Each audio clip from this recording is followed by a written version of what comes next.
Hey there, mystical souls. How are you? Welcome, and I'm so glad that you are here. I cannot wait to talk about the eclipse with you and everything that's going on. If you are new here, my name is Patricia Tate, and I'm a Western and evolutionary astrologer. Evolutionary means that I look back at past lives, and if you're not comfortable with that, then I call it generational, from great grandparents to grandparents to parents, of things that have been passed on down to you through lineage. So I'm excited to see everybody. So please let me know your sun, your moon, your rising, where you're coming from. And if you would like to receive notification as soon as it comes up, please, you can hit that notification bell and subscribe. So let's see who is in the house tonight. Hey, good day to Australia. Oh, and Karina, I love you too. Sending out a big fat hug. Shiny Gems. Oh, I'm excited to catch up with you. Very excited to catch up. Donna, hello to you. Hello to the room. Dawn Johnson, hello, everybody. Shiny Gems, how can a person learn more about past lives? You look at your south node. You look at your south node, you look at the ruler of the south node and any aspects. That's that upside down horseshoe. And truly, I believe that if you understand the mistakes that you've made, then you'll realize when you make them again that you are working to learn from them. Yeah. Dawn Johnson, Scorpio, a Leo rising, and you're from Idaho. Leo rising. Oh, you've got a lot of stuff going on in your 12th house. Not been easy for you. And Scorpio, Dawn, just giving you a heads up, all of this eclipse stuff that's going to be activated in your chart. The full moon at the end of this month is going to be in your sign. So it's the full moon at the end of this month. I released the video, but it's more of, this is the culmination. This is going to be the ending of this eclipse season. And so everybody will be ready for it. Yeah, everybody will be ready. Let's see, Libra sun and rising with Capricorn moon. I love a Capricorn moon. Oh, Libra sun and rising, which means the eclipses have been going into your first house of self, right? Yeah. Robin, hello from Pennsylvania. Excited. Ashiana, hello from California. I'm a Cancer sun, Taurus rising, and Gemini moon.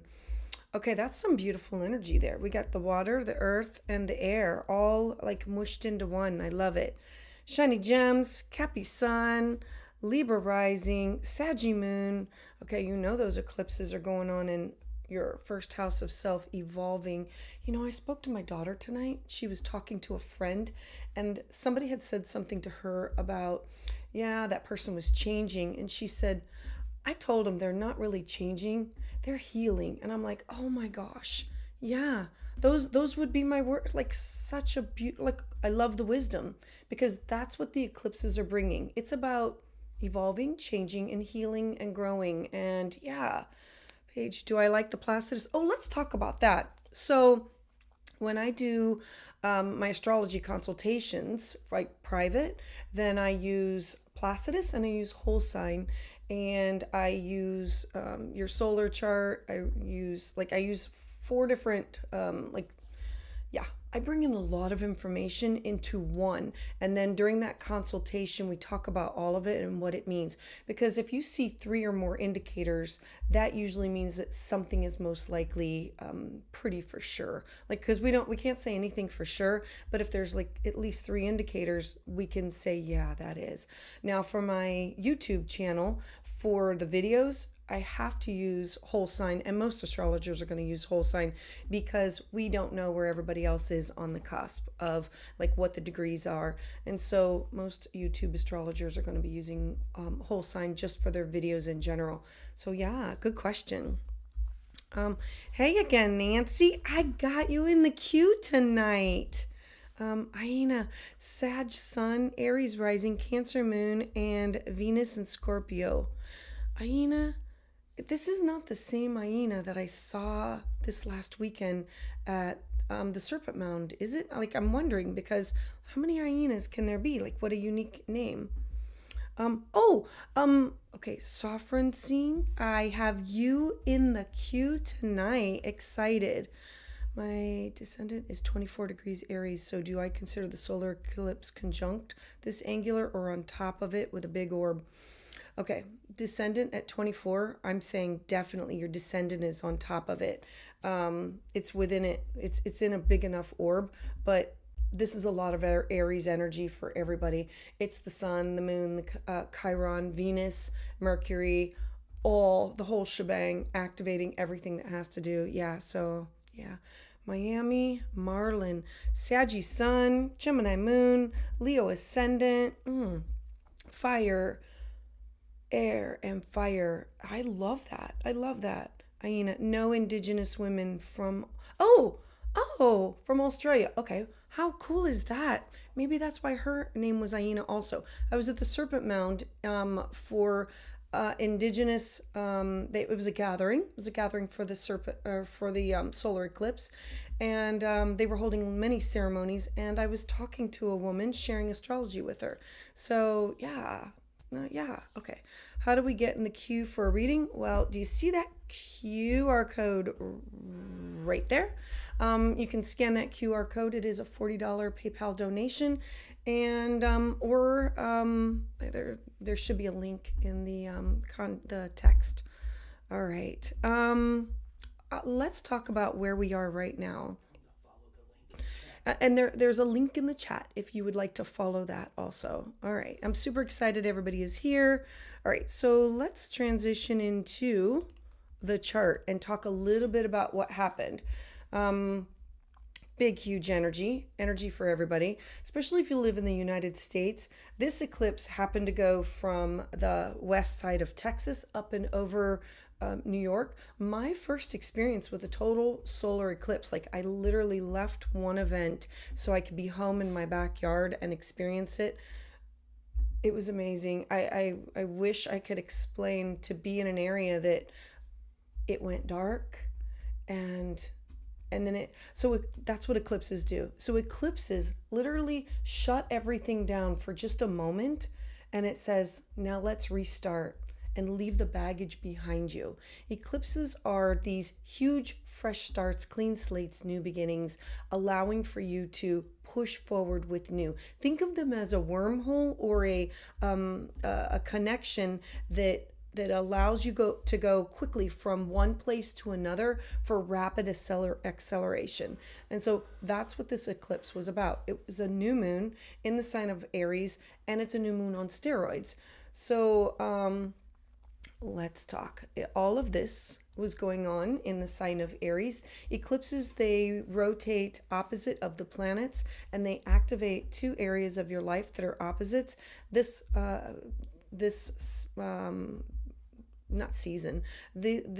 eclipse happens to be on the Aries, me, and the Libra axis. Libra is you with everybody else. And the energy is about who am I, identifying your identity, and then where have I given up my power or have mixed my energy with others where I need to take it back? Where do I need to identify where I have conceded to other people and I need to be focused on myself? The sun always represents you, your body. The moon is your intuition, your feelings, and it is aligning the two of those things together with this eclipse. And then we have Mercury. Mercury was stationed retrograde. It actually went retrograde on April 2nd. So if you think back to sometime in March, like mid-March, Mercury went into the sign of Aries, and it is crossing all of these topics that is now going to have you relive, because that's what the Chiron wound is. Chiron is considered the wounded healer, but it's literally, how do I heal my own wound? How do I identify what do I own in this? What is my responsibility? And how do I forgive myself if I was not responsible? If I was too young, if it was a coach or a teacher or a friend or a parent, and I just was not in the right space to learn the lesson. This eclipse series is about understanding what is the lesson so you have the growth to change, evolve, and transform. It's about creating new pathways through healing your wound and your gift.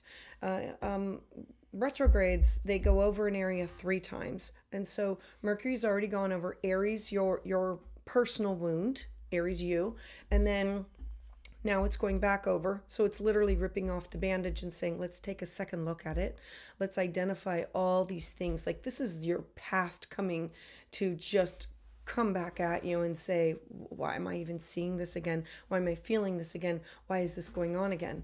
And then at April 25th, on April 25th, I think it is, Mercury will station direct.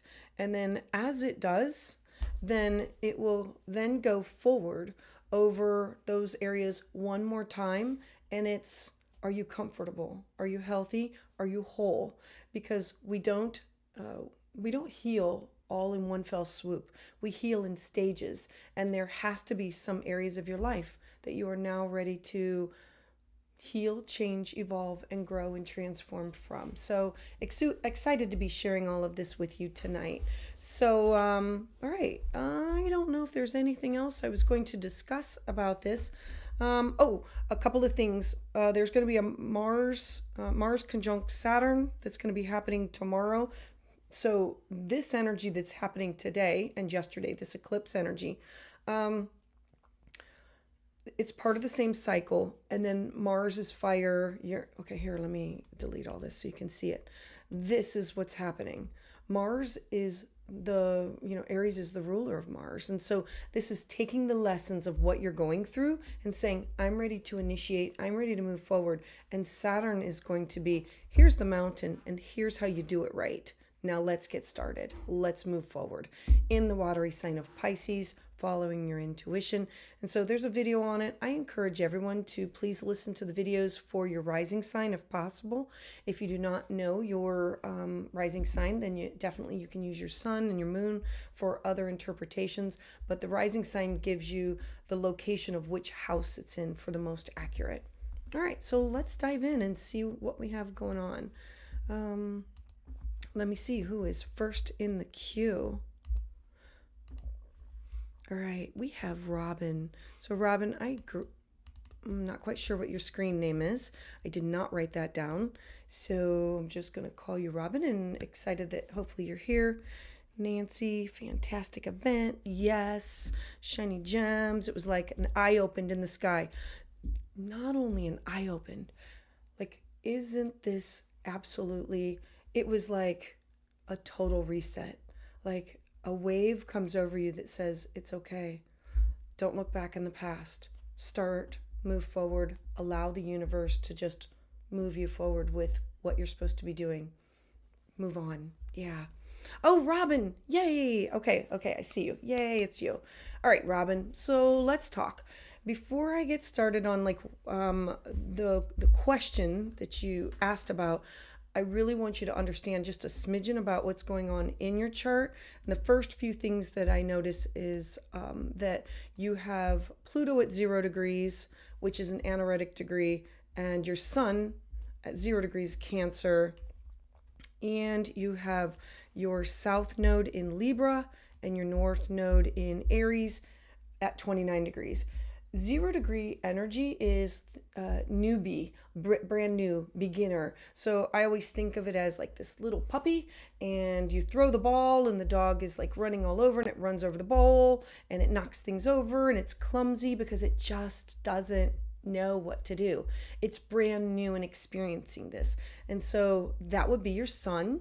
Never have been before a sun in the sign of Cancer. Not how do I navigate this energy of family and tradition, and in your 11th house of my friends. My friends can be more family to me than others, than blood. And then Pluto, the planet of transformation, being in your first house in the sign of Virgo, is possibly like, and I say this with love and grace because I have Pluto in my first house in the sign of Virgo. So anything that I say, just know that I have Pluto there. Pluto just gives it to you straight. And so Pluto in your first house of self is all about, in this lifetime, going through major transformation of who you are. You always having to transform and evolve and grow and it's brand new to you. Like this is like you've not done Pluto and Virgo ever before. Now the 29s, anytime that you have a 29 degree, it's also considered to be anoretic, because think of that as final exam lifetime. You have already been an Aries South Node and a Libra North Node. You've already done it. And this is your lifetime to say, I've done this multiple times, and I've rearranged the order of things, and now I just need to get it right. I need to follow the synchronicity. So hopefully that makes sense to you. Hopefully that, okay. So let's move into what else is going on with you. Hello, Frankie. Okay. Is it? Yeah. Okay. Let me move to pull up a bi wheel for you, because I really want you to see like what's going on. So first off, I'm a teacher, and then because I think it always makes better sense when you're able to see what's going on. All right, so here we are, Robin, back with you. And this eclipse is occurring in your 8th house. So 8th house topics, major endings, paying off debt or paying off things that you have with shared resources with other people. This could be with family members. This could be, the family members could be anybody that you owe property with, or you owe housing, debt, anything. It could be a business partner. It could be a significant other. This energy is all about how can you consolidate what you have with others.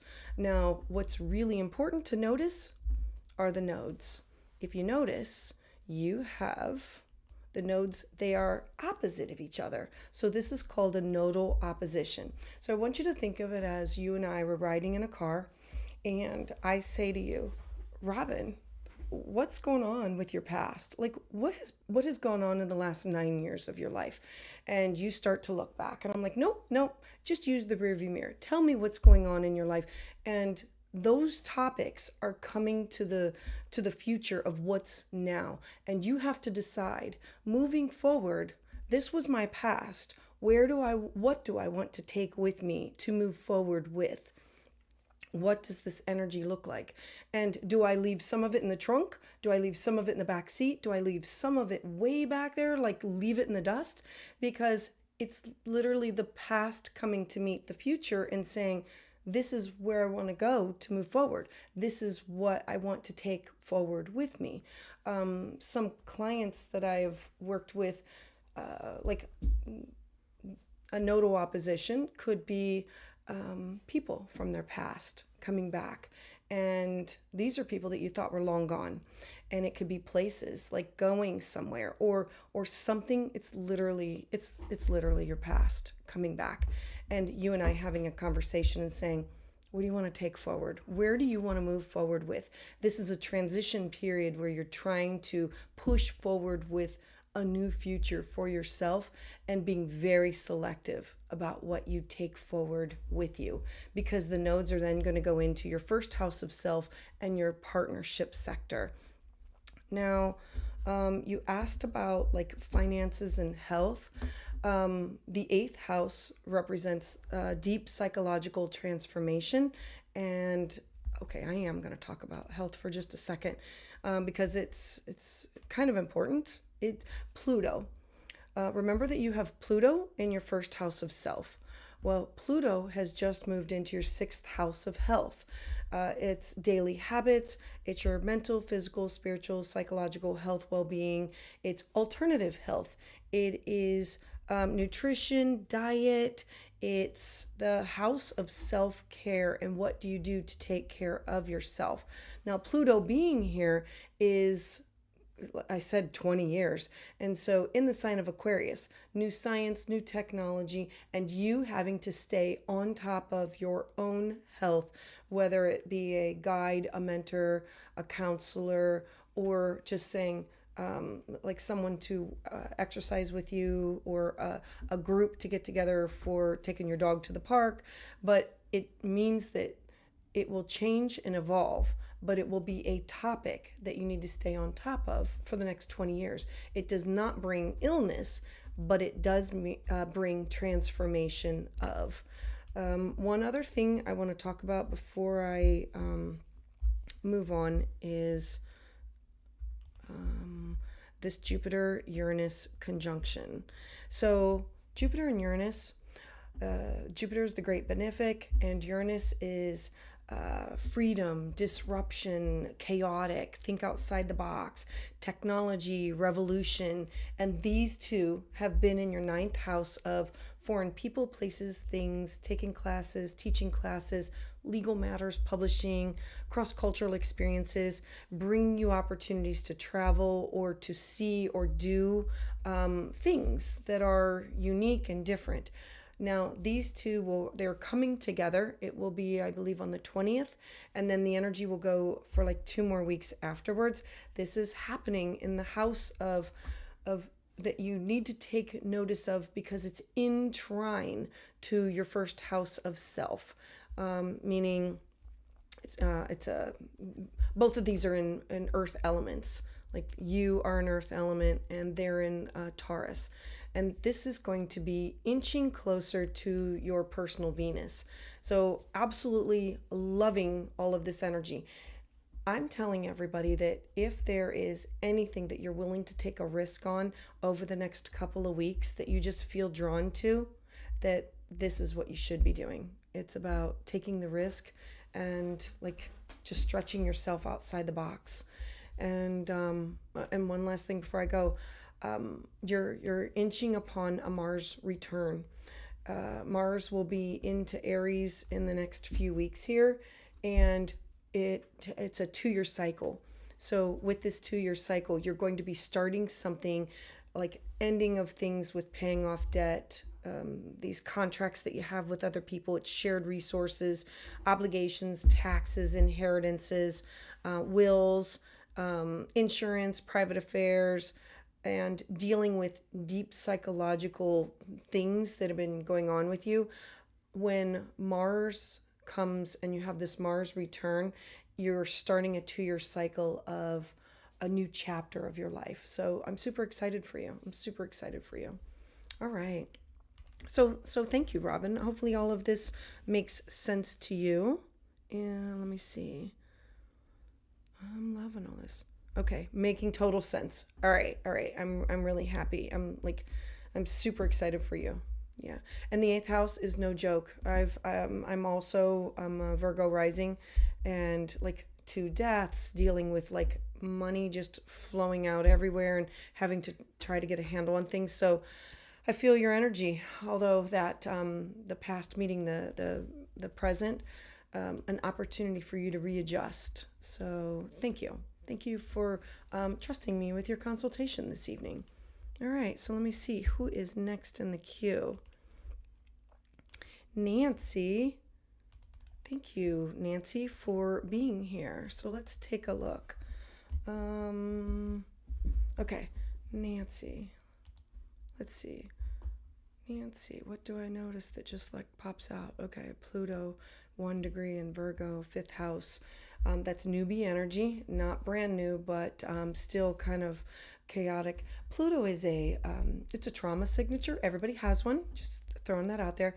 And so trauma signature with either creativity or children or childlike, like healing. And let's talk about your nodes. Okay, I see it. I see the picture. Okay, hold on. Let me transition here and pull up a bi-wheel with this.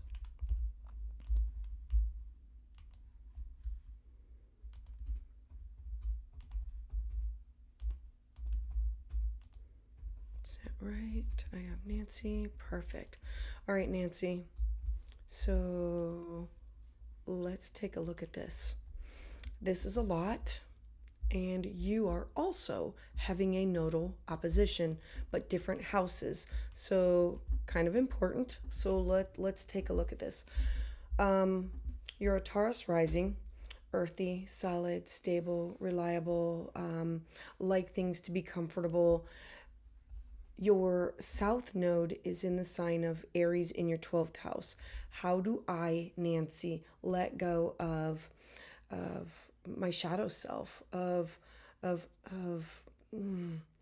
I, Nancy, need to take the deep journeys. I need to transcend with inner healing. I need to connect to the divine.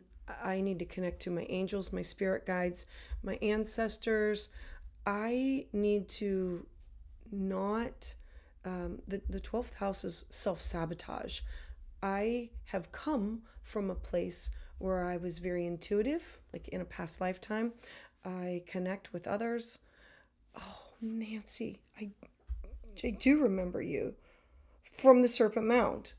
Okay. Nope, it's all coming back, Nancy. Okay. Yep, I remember. Let me, okay. South Node in Aries, 12th house. Having abilities, having a connection to dreams, having a connection to my subconscious. If I don't take care of those, and okay, like if we go there in a past life, we're probably imprisoned for that skill set that you had, and in this lifetime, you are working on your North Node in Libra. How do I not only think about myself? How do I have a healthy balance between boundaries between myself and others? How do I not give of myself? The 6th house is the house of slavery, that if we do not take care of ourselves, then we become a slave to nurturing and caring for other people and putting their needs above our own. It's a tricky spot to have your North Node there. The North Node is, I want to take care of others. I need to take care of others. But how do I find a healthy boundary between what is too much? So you are looking at, I got to get rid of all the red. Let me restart. You are looking back at your past, same scenario. You and I are in a car, and I'm saying, Nancy, who and what from your past do you want to bring with you into the future? Where have you given too much of yourself? It's time to leave some of your mentors or your guides behind.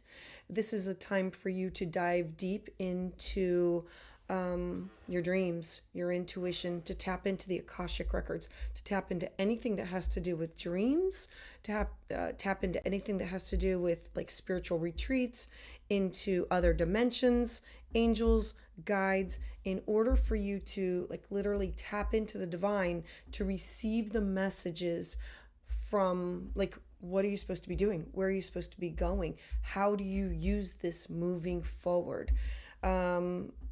I'm really liking this energy for you because it's giving you a chance to dive to the deepest parts. If you do not take care of yourself, it can mean like health issues. The 12th house is imprisonment, and it's also hospitalization or affliction, meaning if I don't take care of my mind, body, and spirit, I can be sick.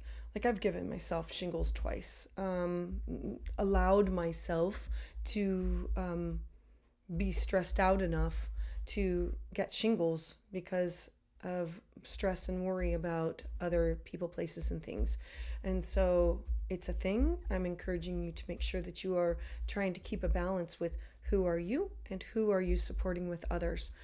I do want to bring up Pluto. Pluto is at the top of your chart. Transforming what are you sharing with others and authority figures in your life. This is in a sextile to everything that's going on, bringing you connections to people, places, and things that will help you with where you want to go and with what you want to do. The 10th house is not just my career path and my life path. It's my personal ambitions. It's my reputation. It's how I want to be seen and known. And if I remember correctly, you and I talked, and this is our last third. And we need to make it good. We need to make it right. And it's not worried about anybody else but ourselves. One more thing, the Jupiter-Uranus conjunction is going on in your first house of self. All this transformation that you are going through is really going to, I encourage you to take risks. step out on a limb, do things that you never would have thought you ever would have done, because Jupiter and Uranus in the first house of self is saying, I want to expand my horizons in my appearance, my power, my self-expression, my strength, my habits, my health, my happiness, my demeanor, my outlook, and me being seen. And I'm ready to do these things. And if you're not, you should get ready, because the universe is working with you to create this opportunity to transform and activate parts of your life that have since have been covered up, and now it's like, remove the veil, come out of the closet. It's time. So Nancy, I am hoping that all of this makes sense to you. I'm looking forward to staying connected with you. Yay. Okay, good. It always makes me I love the confirmation. All right. We did. Okay, I see you wrote. We chatted at Serpent Mound. Can't wait. All right, Nance. I'm so happy that we got the correct information. Sending out a big fat heart and a hug. All right. Thank you. Thank you for trusting me. I appreciate you. All right. Let me see who is in the queue. And I appreciate all of you for showing up tonight and supporting me and allowing me to share with you astrology. Like, I live it, breathe it, eat, drink, like, cannot not. All right, let's see. Jacinda Knight. Let's talk. First things I notice, 0 degrees, sun in Sagittarius, and let's just talk about that. Look, I love sun in Sag, and let's talk about your your Capricorn house. A sun in Sagittarius, but it's at 0 degrees. Sagittarius is the gift of the zodiac. It's happy, it's joyful, it's playful. It is, let's include everybody. The 4th house is you wanting like open concept, or needing to be in a space in your home where you're not confined, or to have a home that has open spaces outside, like access to openness and the ability to explore. It's higher education, it's travel, it's the higher thoughts and higher minds. It's the archer. Shoot for the stars and you'll land upon something. And so you are brand new at this, and it's beautiful energy. Now, your 5th house, the 5th house is in the sign of Capricorn. Whenever you have 3 or more signs in a 3 or more planets in a house, it is considered a stellium. Some astrologers do 4, but I think 3 is like a lot. So you have 4. You have Uranus, Neptune, Saturn, and Venus. What happens is you have your 5th house of fun, joy, children, creativity, taking risks in the sign of Capricorn. Everything is calculated. Everything has to have a plan. Now you throw in Venus, who you love, what you love, how you love, Saturn, who is comfortable there and says, let's do this right. And then Neptune, the dreams, the higher beliefs, the spirituality, and Uranus, screw all the rules, let's just go do this. All trying to merge their energy all into one house together, to magnify it, to have you really focused on that aspect in your life. And so it's a big thing. It's a big thing for you to navigate. All right, so let's talk about what is going on with you. Let me pull up a bi-wheel with you.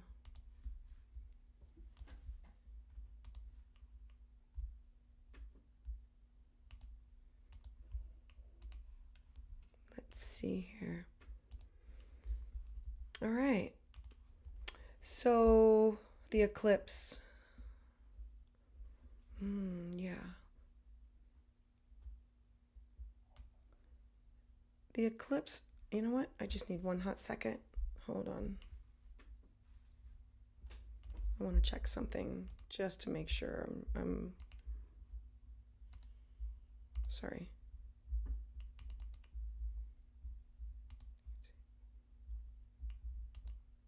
Okay, it is right. I just want to make sure I was right with the time. And now I got to do it again. Sorry.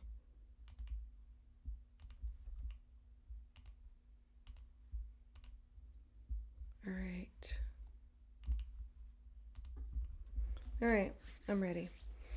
Sorry, I'm a Virgo rising and it's Mercury retrograde, so it always makes me nervous. If I think I'm going to make a mistake, I just need to go back and double check. Begging your forgiveness. All right, so let's talk.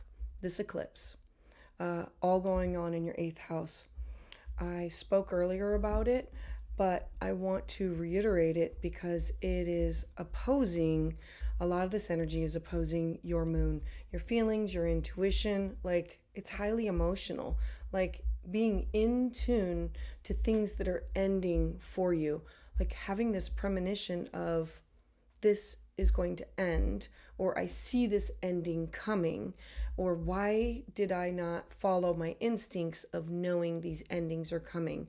The eighth house, being deep and psychological, it's about transformation. It's birth, death, and rebirth. So this could be paying off the big debt that has to do with family or business partners or significant others. It could also have to do with psychological, I want to say trauma, or things that were in your past that are now coming back up in order for you to uncover them and literally take a second look at and say, wow, where did this come from? I completely forgot about this. And no, I'm ready to see the gift in it. The Chiron, whenever it goes through a chart, it's not to teach a lesson. Chiron wants to offer what is the gift in the pain that you've already suffered. And so eclipses in the eighth house are it's their trauma signatures that you are feeling it within the inside, and it has to do with you with other people, and you are in the process of having to step back and say, what did I learn from this? I would not have met so and so had this not happened, or I would not have explored this avenue had it not been for this event happening. It's you taking the time to look back at your past and say, this is why this happened. Or to come up with a reason for, like an opportunity to look at it as a gift instead of being, the sad. Like, we all look back at our past and we can be angry about it, or we can say, wow, I was not at fault for that, or I really grew from that, or I really transformed from that, and look where I am now. It's not being a survivor. It's being the thriver. It's being the one who transforms, heals, and grows. And that's part of what this eclipse is bringing you. It started back in October, November of last year, and it's going to continue this fall and then into early spring before it starts to move on. I do want to bring up, you have Saturn. There's going to be this Saturn-Mars conjunction. It's in your seventh house of partnership. The partnership, it's love, negotiation, partnership, clients, one-on-one relationships.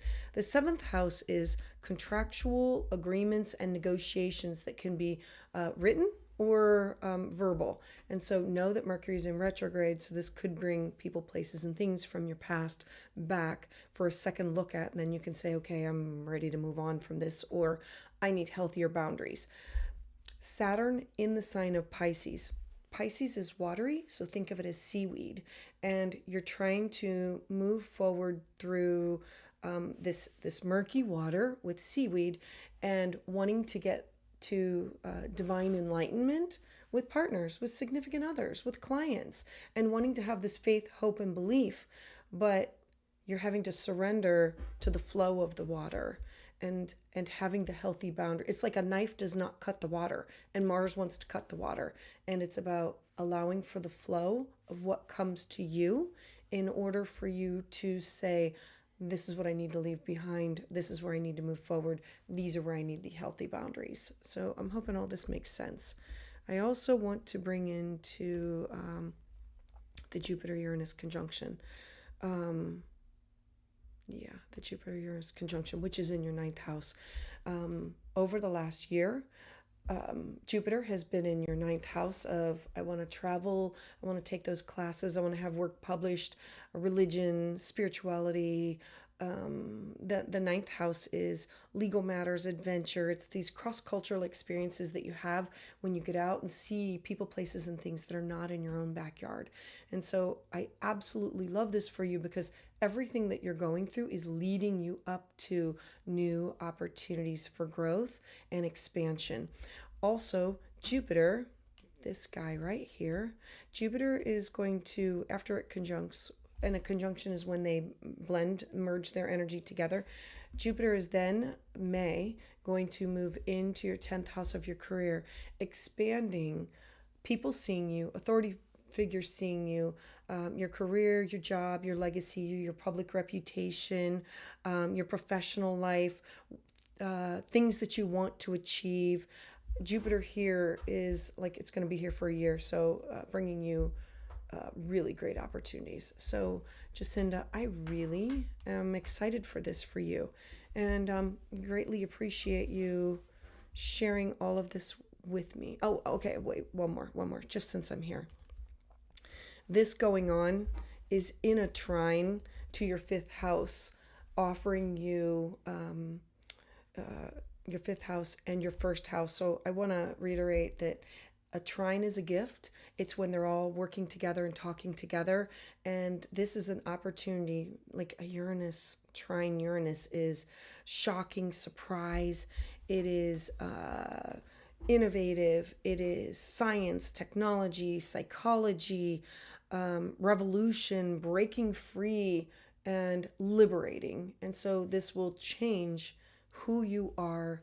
Your 5th house of what do you find for joy, pleasure, creativity, and getting out into the world and sharing it with the world. So, Jacinda, I am really hoping that all of this makes sense to you. Yeah. All right. Oh, Nancy, you are very, very welcome. All right. Let's see. All right. The next person up in the queue, Safrasin. Am I saying that right? Safrasin. I cannot wait to share this with you. I'm hoping I'm not slaughtering your name. That is absolutely terrible. Something I do not want to do. A pleasure to cyberly meet you. Yes, Yolanda. Yes, I'm excited. And Mupsies, I'm so glad you're here. Yeah, it's not being the survivor, it's being the driver. And yes, very, very powerful. And Yolanda, let's take a little look and see what's going on with you.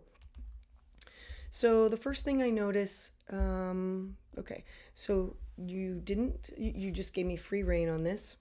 So the first thing I notice is this is a lot in the sign of Scorpio. I'm not quite sure if you believe in past lives, but I'm going to go there. And if it's not, then I want you to think of it as generational, great-grandparent, grandparent, parent, passed on down to you. In a past life, you were very solid, stable, grounded.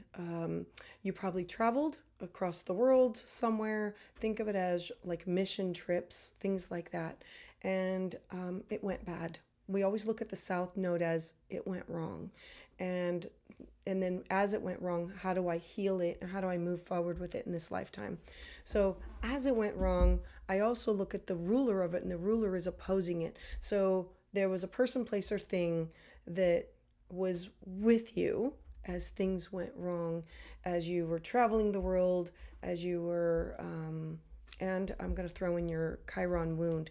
Okay, it's at 0, which means bringing in past traumas from another life or trauma happening at your birth. And it's how do I work with what I brought in with me? How do I solve this? And how do I release myself from the karma that's been brought in? So we look to your North Node. Your North Node is conjunct Mars, and it's you have to be your own warrior in the sign of Scorpio. Scorpio is deep, intuitive, psychic, and it's intense. So this means that you need to pay attention to your intuition. You didn't do it in your past lifetime. Things went horribly wrong. You get gut instincts, and if you don't follow them, it's terrible. It's bad for you. It's unhealthy for you. Having the North Node, Sun, Moon, or Rising in the sign of Scorpio, So Scorpio is unique. Okay, each sign is unique, but Scorpio is unique in that it learns its lessons through its interactions with other people of, are you safe? Are you not? Do I trust you? I have to explore this. I have to explore this relationship. And if I get hurt, I now learn to follow those instincts better. If I don't get hurt, I learn to put up a barrier or stop the pain from coming. Scorpio is the deepest of the water signs. It's deep, psychological. It's kind of like when you have conversations with people, you really need to look them in the eye. And if they're not looking you in the eye, it's because you might make them uncomfortable because you're literally looking into their soul. They feel it. You're probably not doing it intentionally, but that's what you have to do. And then if you still want to know what's going on, you move in closer and you ask the probing questions. And if you really want to know, you reach out and touch them, because energy doesn't lie and people do. And that is how you ensure that you are safe, secure in this lifetime. And you're learning how to do that without offending other people. And having to be like Mars. Mars is in the sign of Scorpio.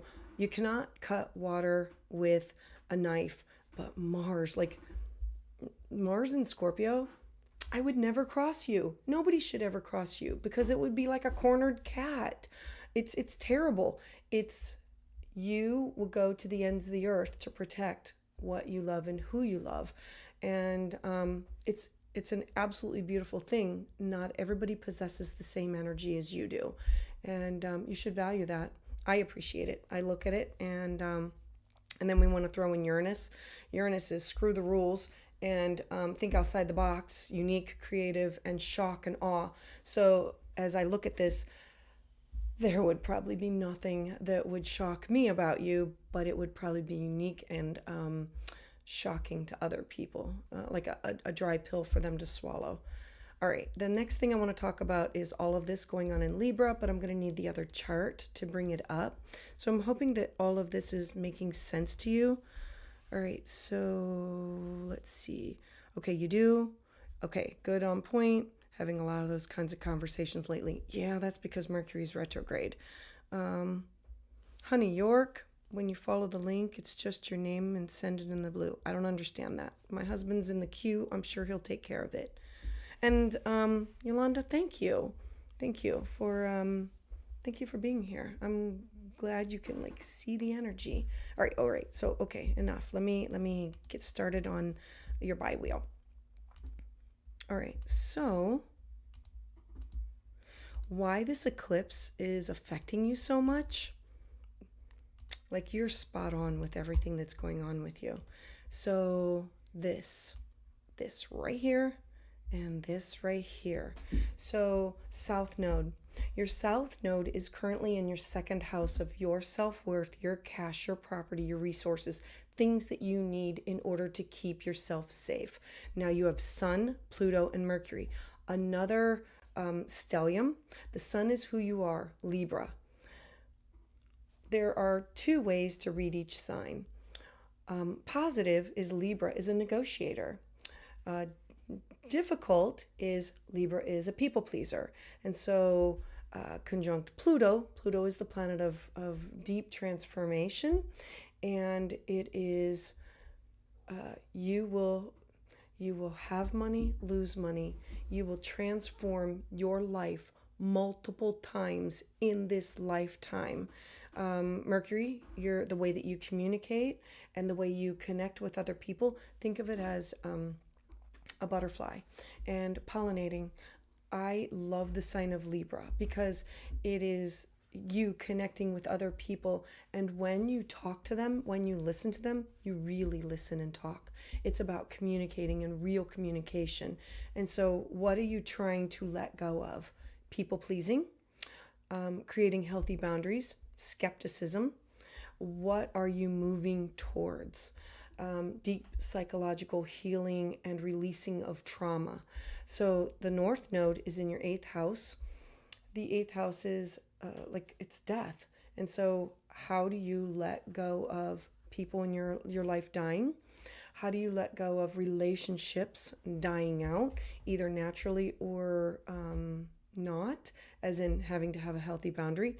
Or how are you looking back at your past and saying, this was pretty difficult, this was pretty hard, I feel it. Look, with a North Node in Scorpio, every time something happens to you, it becomes a scar on your soul, and it becomes a memory, a core memory. And how do you heal from that? How do you move forward from that? And that's what you're working towards in this lifetime. I'm going to let you know that it will never completely heal.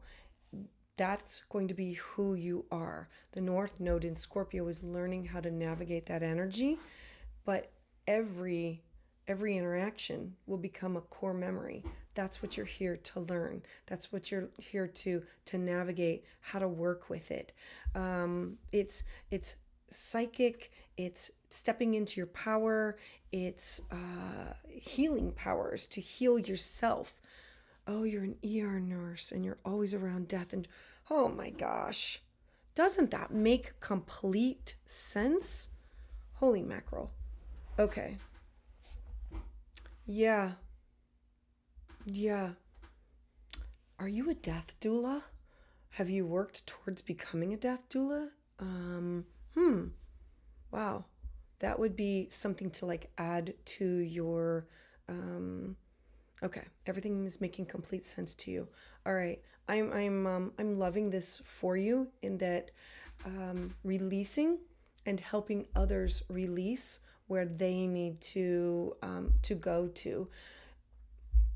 Having major planetary energy in Scorpio means that you are burdened with the secrets, burdened with, like, you're the secret keeper, you're the holder of. And how do you work with that, and how do you navigate that energy without it bringing you down? And you have to be able to release it to the universe. You cannot keep it all in, because as a Libra sun, look, Libras naturally beautiful, just beautiful heart, mind, soul people. And so you have to learn to navigate that and use that to your benefit, that people are going to trust you. Okay, you understand the transition.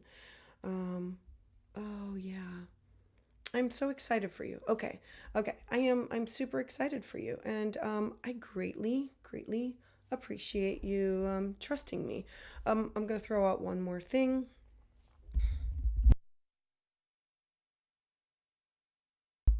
Okay, let's see. You're going to be having a Jupiter return.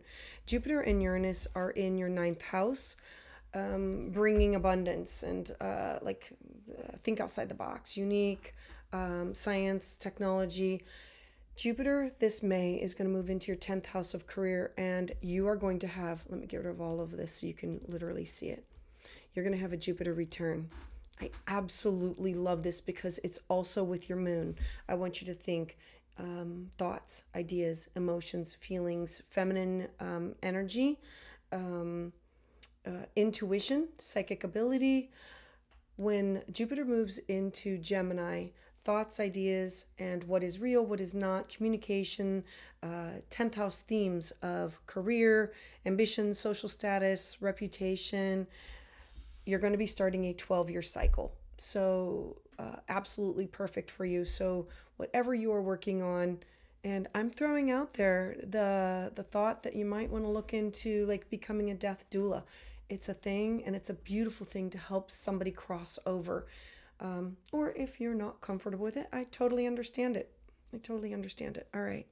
I appreciate you. I heart you. All right. So thank you. All right. Let me see who is next in the queue. Oop, I just lost everything. Hold on. There you go. My daughter finishes school, and I have a plan to place in some holistic healing. Absolutely. Like, that is right on track with what you're doing. And Jupiter in Gemini. Okay, so Jupiter and Uranus, like, you should be starting these things around, like, you should be looking into it this month. And then when Jupiter goes into the 10th house, It's thoughts, ideas, communication. It's Gemini. It's like off the charts. So yeah, perfect for you. All right, so let me see who is in the queue. Stephanie. Okay. Oh, let me make sure I spell it right. June 17th. Okay.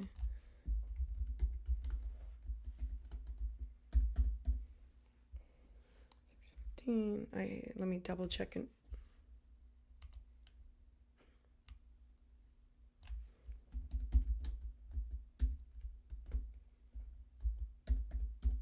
There we go.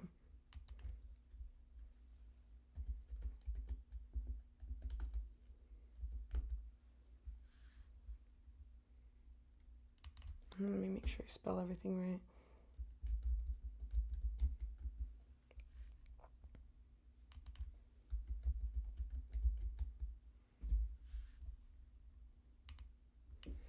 All right, can you please tell me about my relationship for the remainder of the year? I can almost sense something's bubbling. Okay, I got it. All right, let's talk, Stephanie.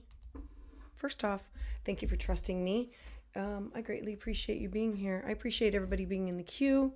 Hey, Honey York. Hey, Shiny Gems. Thank you, Shiny Gems, for helping out with the comments on the second step. All right, so Stephanie, first thing I notice, a lot going on here. All right, Saggy rising, Saturn in first house. All right. I love all of this. All right. Let me pull up the bi-wheel.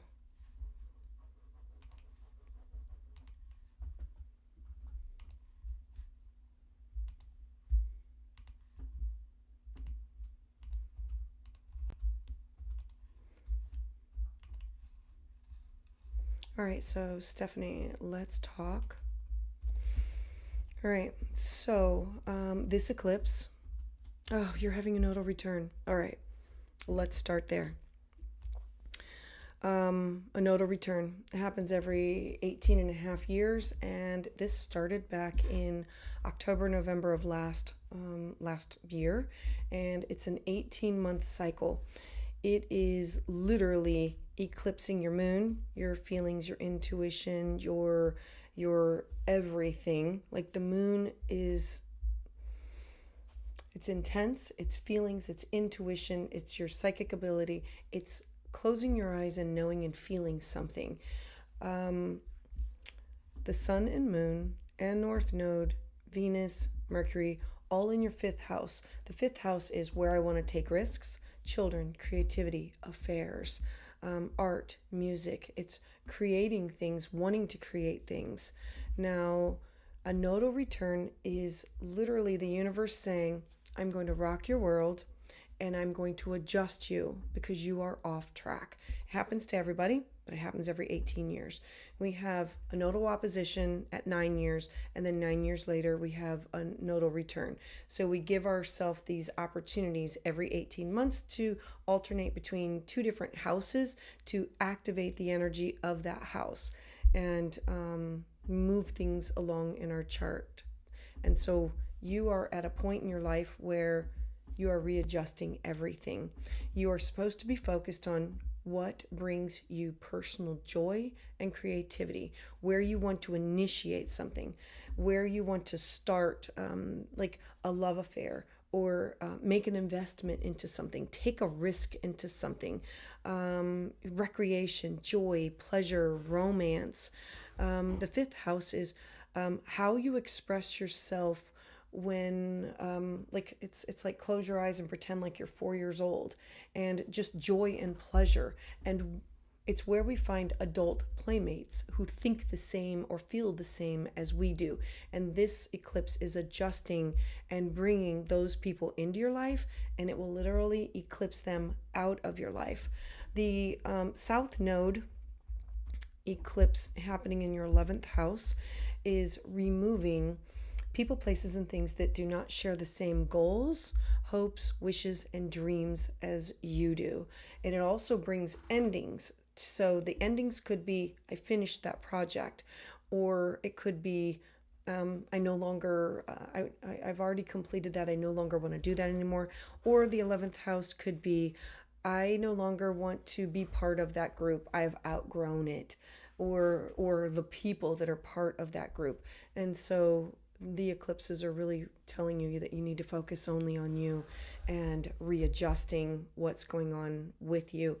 I know that you talked about partnership, but I want to draw your attention to Jupiter and Uranus, because Jupiter and Uranus is going to be exact later on this month, and then Jupiter is then going to move in May into your 7th house. When Jupiter goes into your 7th house, it will bring you people, places, and things for you to connect with: love, contracts, relationships, marriages, partnerships. The 7th house is where we have these negotiation and cooperation opportunities. And I do not know who you are with. I know that these eclipses are trine your first house of self, and they are also trine your Venus, who you love, how you love, foreign people, places, and things, these cross-cultural experiences. And it is really trying to adjust you with the right people. I'm hoping that all of this makes sense. Give me a heads up of something that's going on, in the chat, because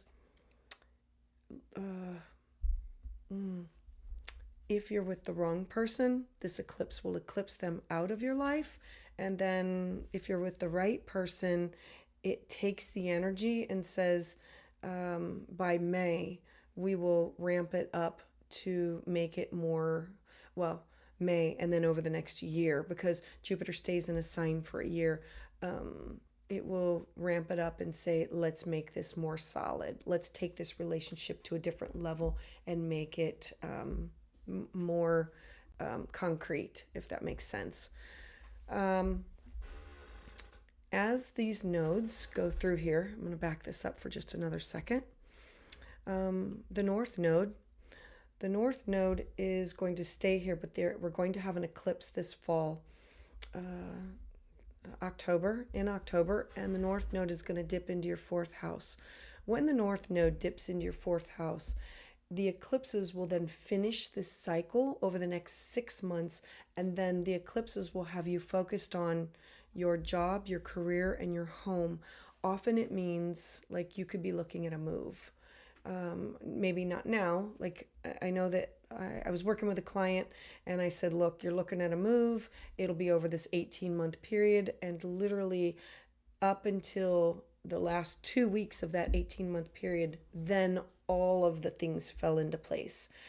They just kept saying, okay, nothing's happening, nothing happening, nothing happening. And then the last 2 weeks, they're like, oh my God, I got the new job and I got to move all within 2 weeks. And so these things can happen. So I'm looking at your chart and saying, you're having a Saturn square.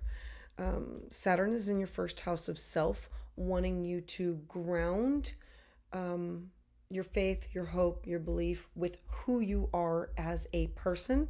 And Saturn is, it's in your 4th house of your home, your family, your roots, your traditions. It's creating stability.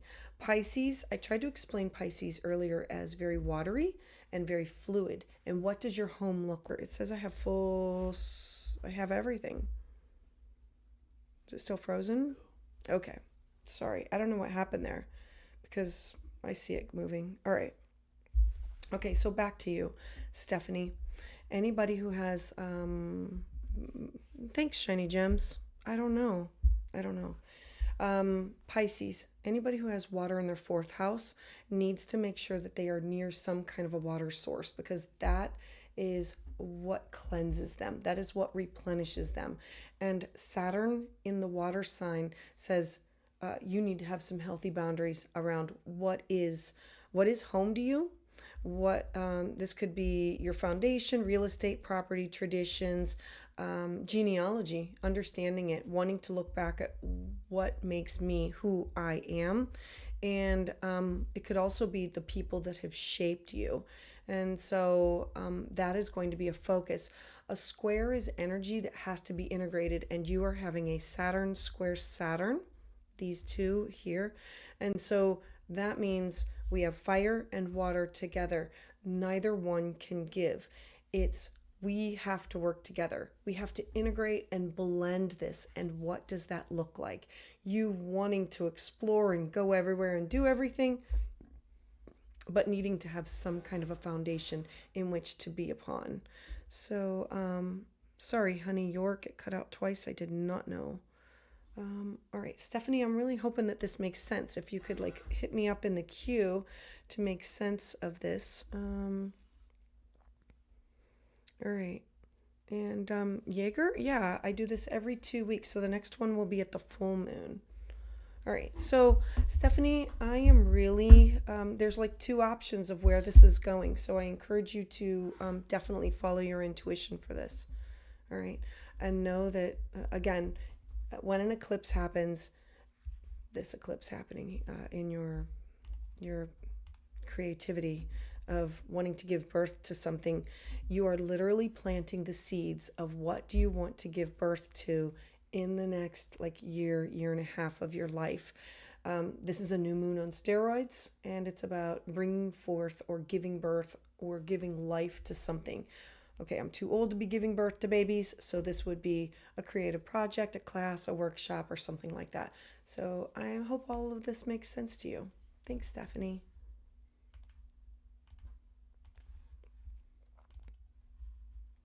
All right, let's see.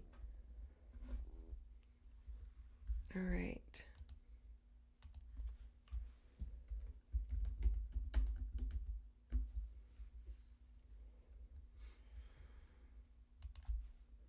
Mother, sorry. Yeah. There we go.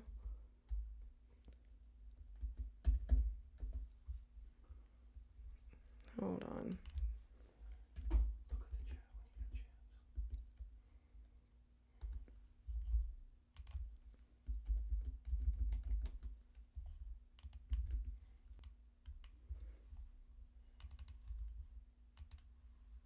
All right. Let me see. Oh, Stephanie, you are red. Okay, you resonated a lot with it. Okay, thank you, Red. Thank you, Red. Thank you, Stephanie. Thank you, Stephanie. I greatly appreciate it. I just wanted some confirmation so I know that you know that there could be a transition that's going on, and then what this transition will then bring for you over the next year. All right, sending out my heartfelt thanks. All right, thank you. All righty, let's talk.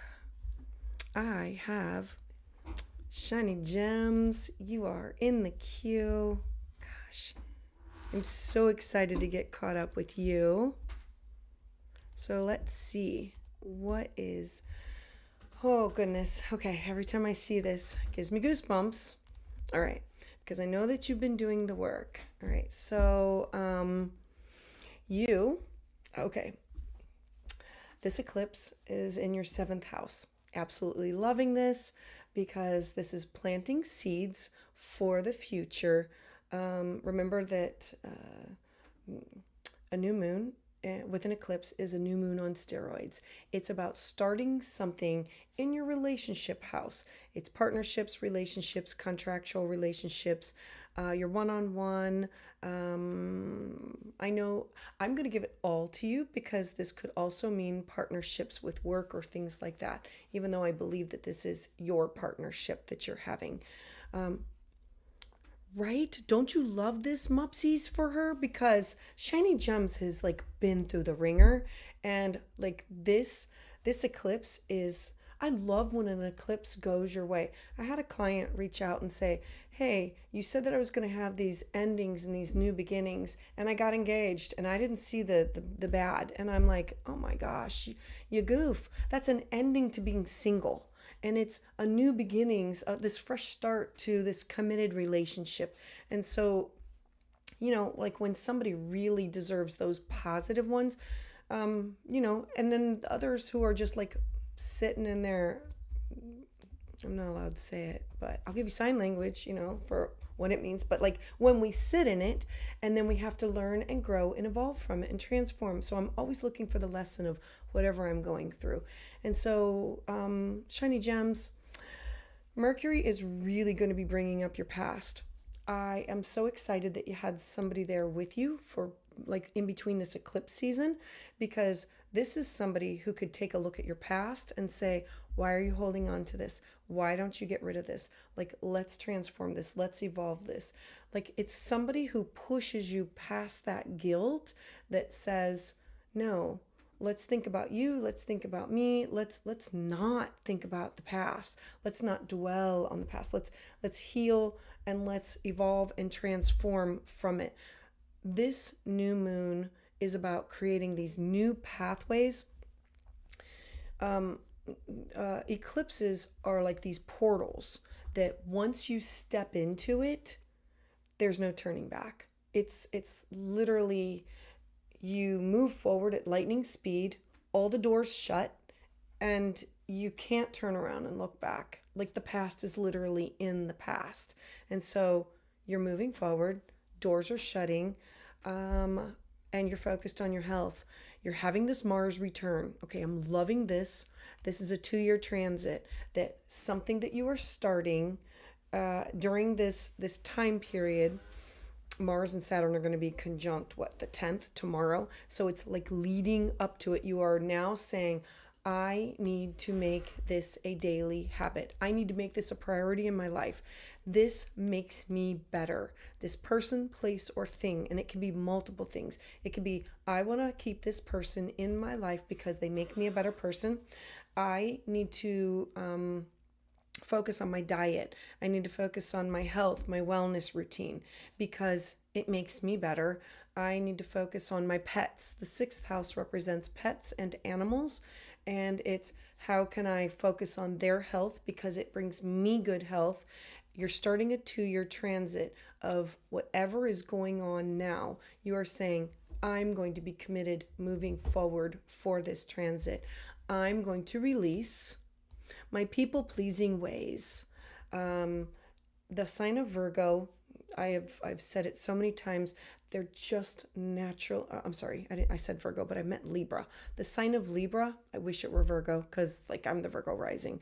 But like Libra, they're just naturally beautiful. They're pleasant and they want to please. They're really good negotiators and they can be taken advantage of. And so the South Node is really this opportunity for you to say, no, I stand in my power. I'm not going to return that phone call. I'm not going to be goaded back into that. I'm not going to go back to that relationship. I'm not going to talk to that person again.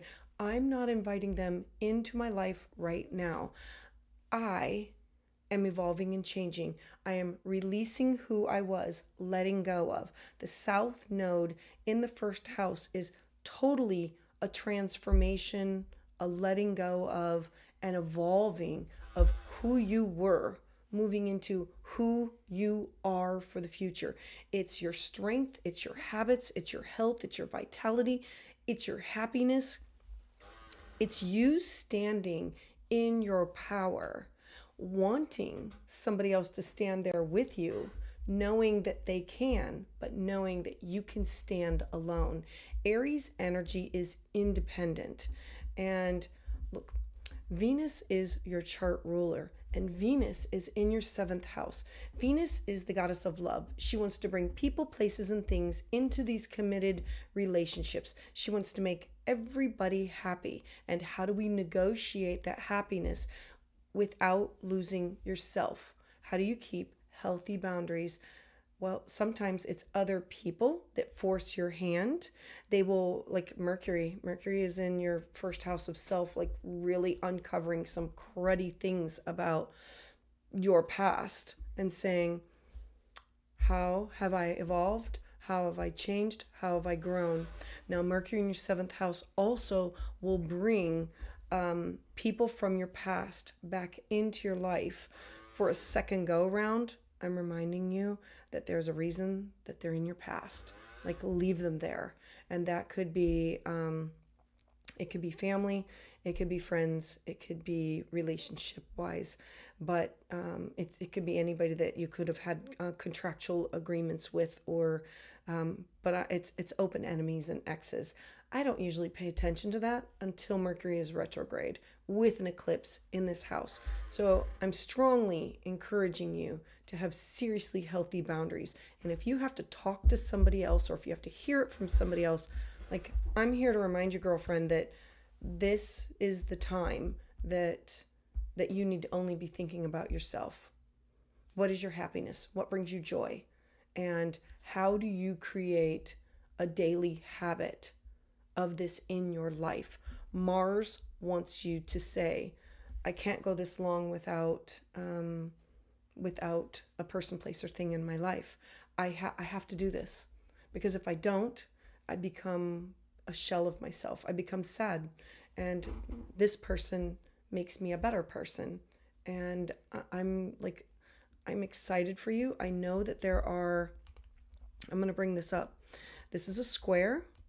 And so this is you sometimes feeling a little bit torn between the obligations of home, because Capricorn is the mountain. Capricorn, the fourth house is, I want to create a home and a family, and I need to be able to create this that is solid and stable. And what does that look like? And there's nothing wrong with leaving your past behind and creating a new. And so squares, remember, it's about integrating the energy, not forgetting one and going for the other one. It's, how do I make the best of this situation? How can I grow, change, and evolve?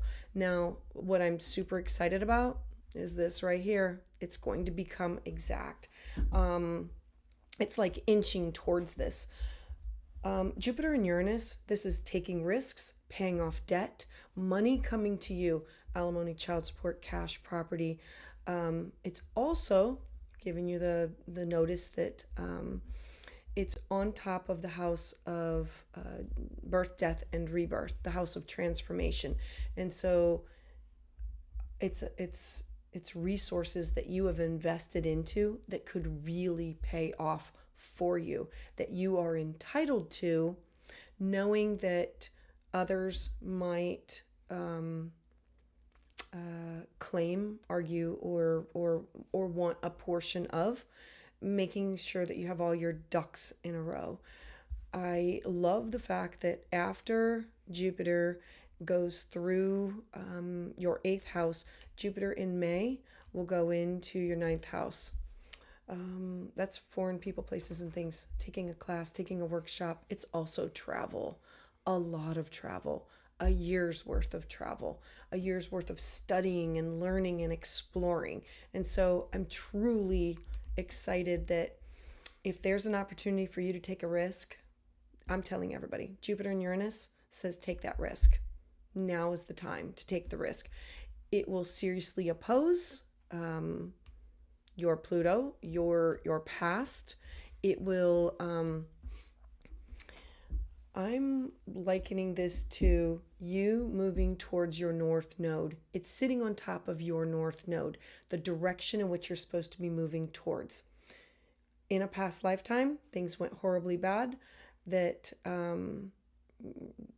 you didn't choose. You thought of others, and you didn't think about yourself and your financial well-being for the future. And this is setting it up that you really need to say, how can I take all of these resources, all of these investments, do the best with it, and grow it to the best of my ability? And that will release you from some karma that you have been, like, you're working through. It's literally going to cut it, like remove it. So let's see. I'm hoping that all makes sense. Shiny gems, right? Right, shiny gems. Doesn't Mupsies just make you feel all warm and fuzzy all over? Mupsies, don't do it, girl. All right. Those 3 reasons. Yep, it's okay. Shiny gems. Yep, I already told my current, so they're ready to help me slap down if needed. And I know you can handle it. I do know you can handle it. All right. I'm just sending out a big fat hug and a kiss to you, because I absolutely love this for you.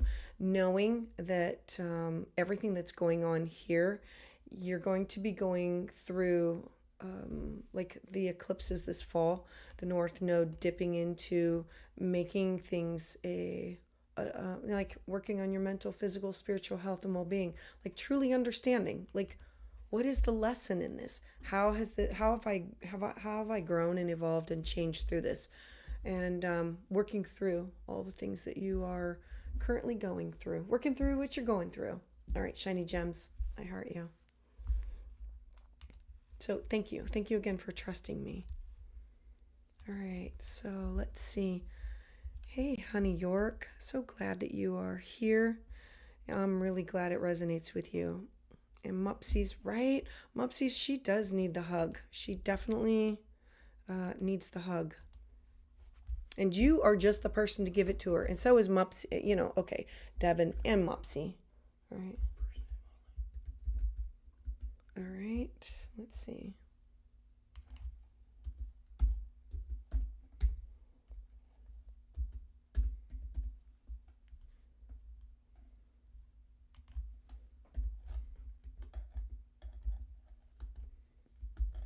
Making sure I have everything right. Let's see.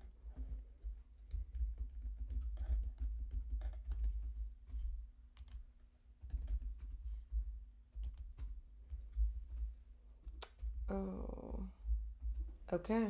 Let's talk about this. I see it. And Melissa, let's see. Oh, Melissa. Okay. Let's just talk about you for just a hot second. What do I see? All right. You're a sun in Aries, and so the eclipses have been activating your sun. And it's at 0 degrees. So whenever I see 0, I automatically think newbie energy, never done it before. And this is in your 12th house. Aries energy is you, the warrior, fire, initiatory, fearless, diving in. 12th house topics: dreams, intuition, psychic ability, also self-sabotage. It could be institutions, afflictions, like when you don't take care of yourself. But the 12th house, deep journeys, ready to transcend, having no fear, going in for inner healing, wanting to connect to the divine. You have your personal south node in your first house of self, meaning, how do I release being solid, stable, and grounded and focus on my intuition in this lifetime? And that includes with partners, significant others. Anybody who has Scorpio in their 7th and a North Node in Scorpio, okay, you gave me fair game to talk about everything. So I'm going to talk about the positive and the negative, the difficulties that come with it. North Node and Scorpio, 7th house. Magnetic, people drawn to you or repelled. Magnetic can be possessive.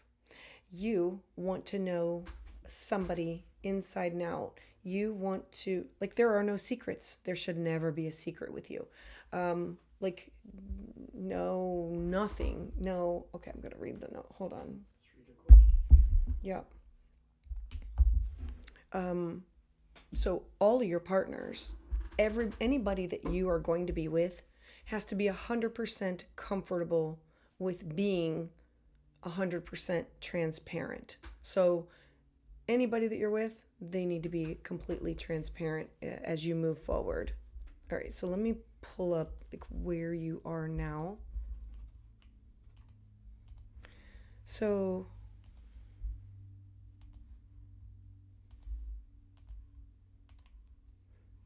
without knowing who your partner is,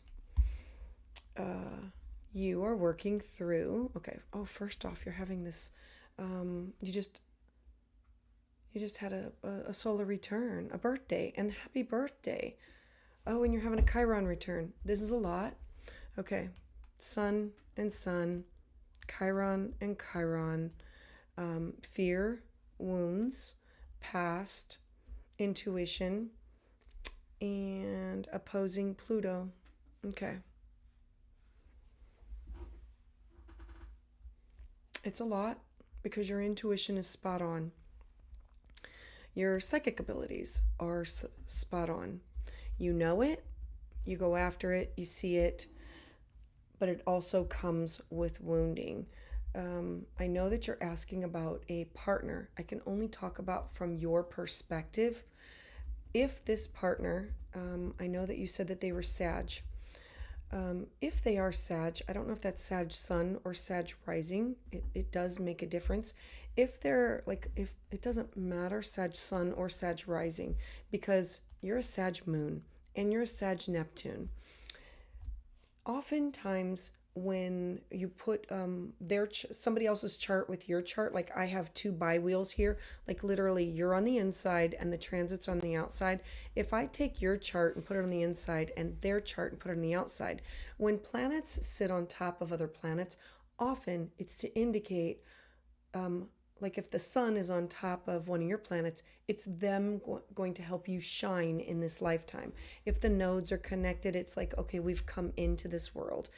If they're a Sag sun and you are a Sag moon, there is this connection of them shining and them being able to share with you or reveal or bring out a part of you that is hidden, a part of you that you want to keep private, or a part of you that wants to connect up with them.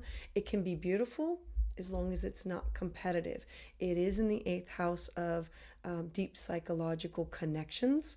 So again, I'm reminding you that whoever you are with will have to be 100% completely transparent in order to, because you're not looking for partnership. Let's just get that off the board. You don't want a partnership. You want a bond, a life bond. You want a connection that is unbreakable. Scorpio in the 7th house. It's no business. Like it's all or it's nothing. And this connection, it's intense. And if this person is up for it, I encourage you to move ahead with it. Your intuition is going to be spot on. Your moon is there. Okay, I'm going to throw out a couple other things. Having Neptune there also is, I dream, I hope, I believe, but it also can make me cynical of, I don't want to get hurt again. And so let's say that the relationship moves forward with more than. It requires, it's going to require a contract of some sort, because the 7th house is contractual and the 8th house is the house of joint ventures, but it's also taboo topics. And if this person is meant to be with you, you will be able to reveal your private side. Mother effer. So sorry. Did not know the chart is not up. Is that Shiny Gems who's helping me out again? Mother. Is that you, Shiny? I don't know. Probably. Okay. Now I'm going to explain it again. Probably Shiny Gems. She is always there helping me and catching me. Okay. Yep. Thanks, Shiny. Greatly appreciate it. Back to Melissa. Melissa, this is how I know about you. Look, you don't want just a relationship. Neptune and the moon in the 8th house. Your moon in the 8th house means I want someone that I can tell my deep, dark secrets to and not be embarrassed. And you're not going to reveal them all. You're going to dole them out a little bit at a time to see if the person can really handle it, because you require that much of a commitment from someone. You want deep bonding. Let me see. I don't know what your name is in the queue, so I'm hoping that this is making sense. I am gonna just talk a smidgen more. Let's see, Mopsy, X out of the chat. The chart's gonna, yeah, that was me, Mopsy. Sorry, I always have to transition. Again, remember Mercury retrograde. I own it. I'm effing up. All right. Melissa, I want to talk a little bit more about you and your intensity. I love it. I embrace it. What you're supposed to be focused on right now is, how am I creating these healthy daily habits? How am I getting rid of self-sabotage? How am I moving forward and getting, I'm trying to get rid of my karmic debt. I'm moving forward, light speed ahead into my personal unconscious, taking the deep journeys, ready to transcend, ready for inner healing, ready to have this connection to the divine. And I want a partner to share it with. Bring me a partner.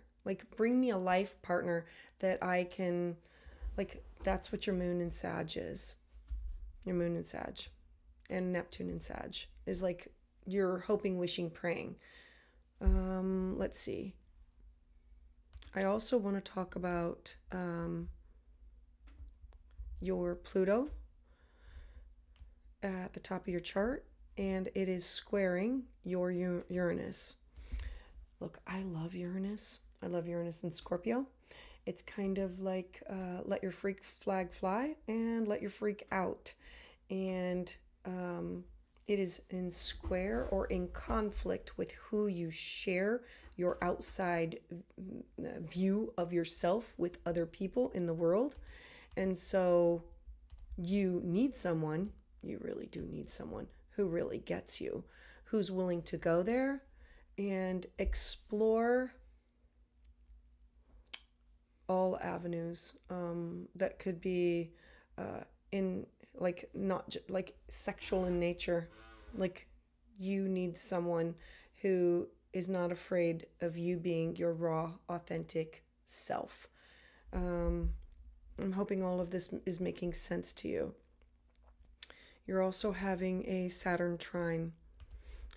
I love this because, do you see this? This is Mars and Mars, Saturn and Saturn.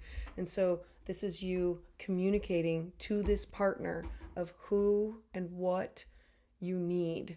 The 11th house is my hopes, my wishes, my dreams, my goals. The 3rd house is the way that you communicate and how you communicate with this person in your life. And so I'm really hoping that all of this is making sense to you. I'm going to read the question one more time because I think it's all about partnership. Let me see it one more time.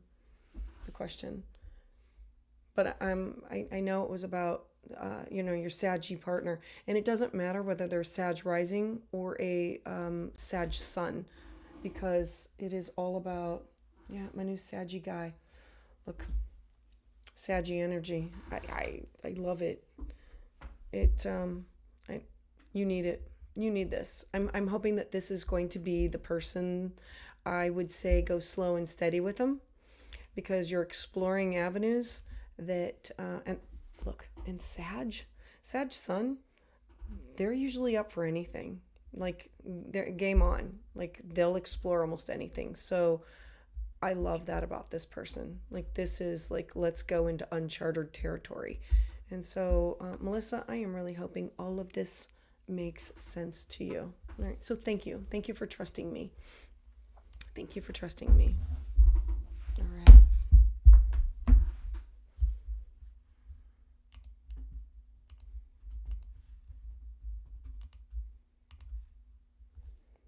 Alrighty. All right. I have Grace in the queue. Give me just a second to get your birth date and information.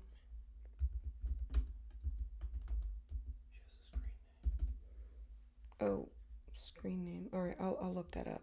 Hold on. Okay.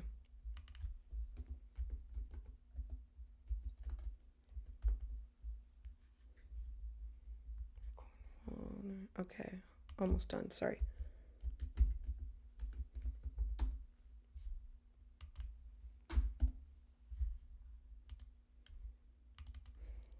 All right.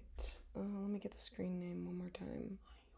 Oh, Honey York. Okay, I got it.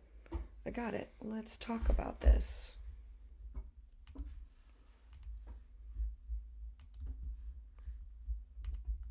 All right, Honey York. Okay, Grace. I love the name, by the way. All right. I love your chart. Like, if I could just talk about your chart. Wait a minute, I didn't look at your question. I just got excited about the chart because it's a kite. For anybody who does not know what a kite is, okay, like, I just want to be able to show this.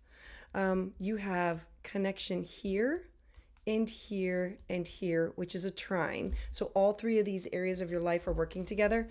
And then we have this and this, which is saying focus all of this gifts and talents on this area. All right, so about your romantic life. Someone on March 8th, but it doesn't seem... Oh, okay, let's talk about that. All right, so Grace, you're having a relationship. I totally understand it, but with this beautiful kite, like, all the energy is like focused on, like, you should be focused on you. Okay, let me get rid of this. A beautiful kite, like, definitely. And, all these oppositions saying, how do I work with it? Okay. Oh, thank you for liking everything. Okay, so let me pull this up here. Let's talk about some relationship things going on, Grace.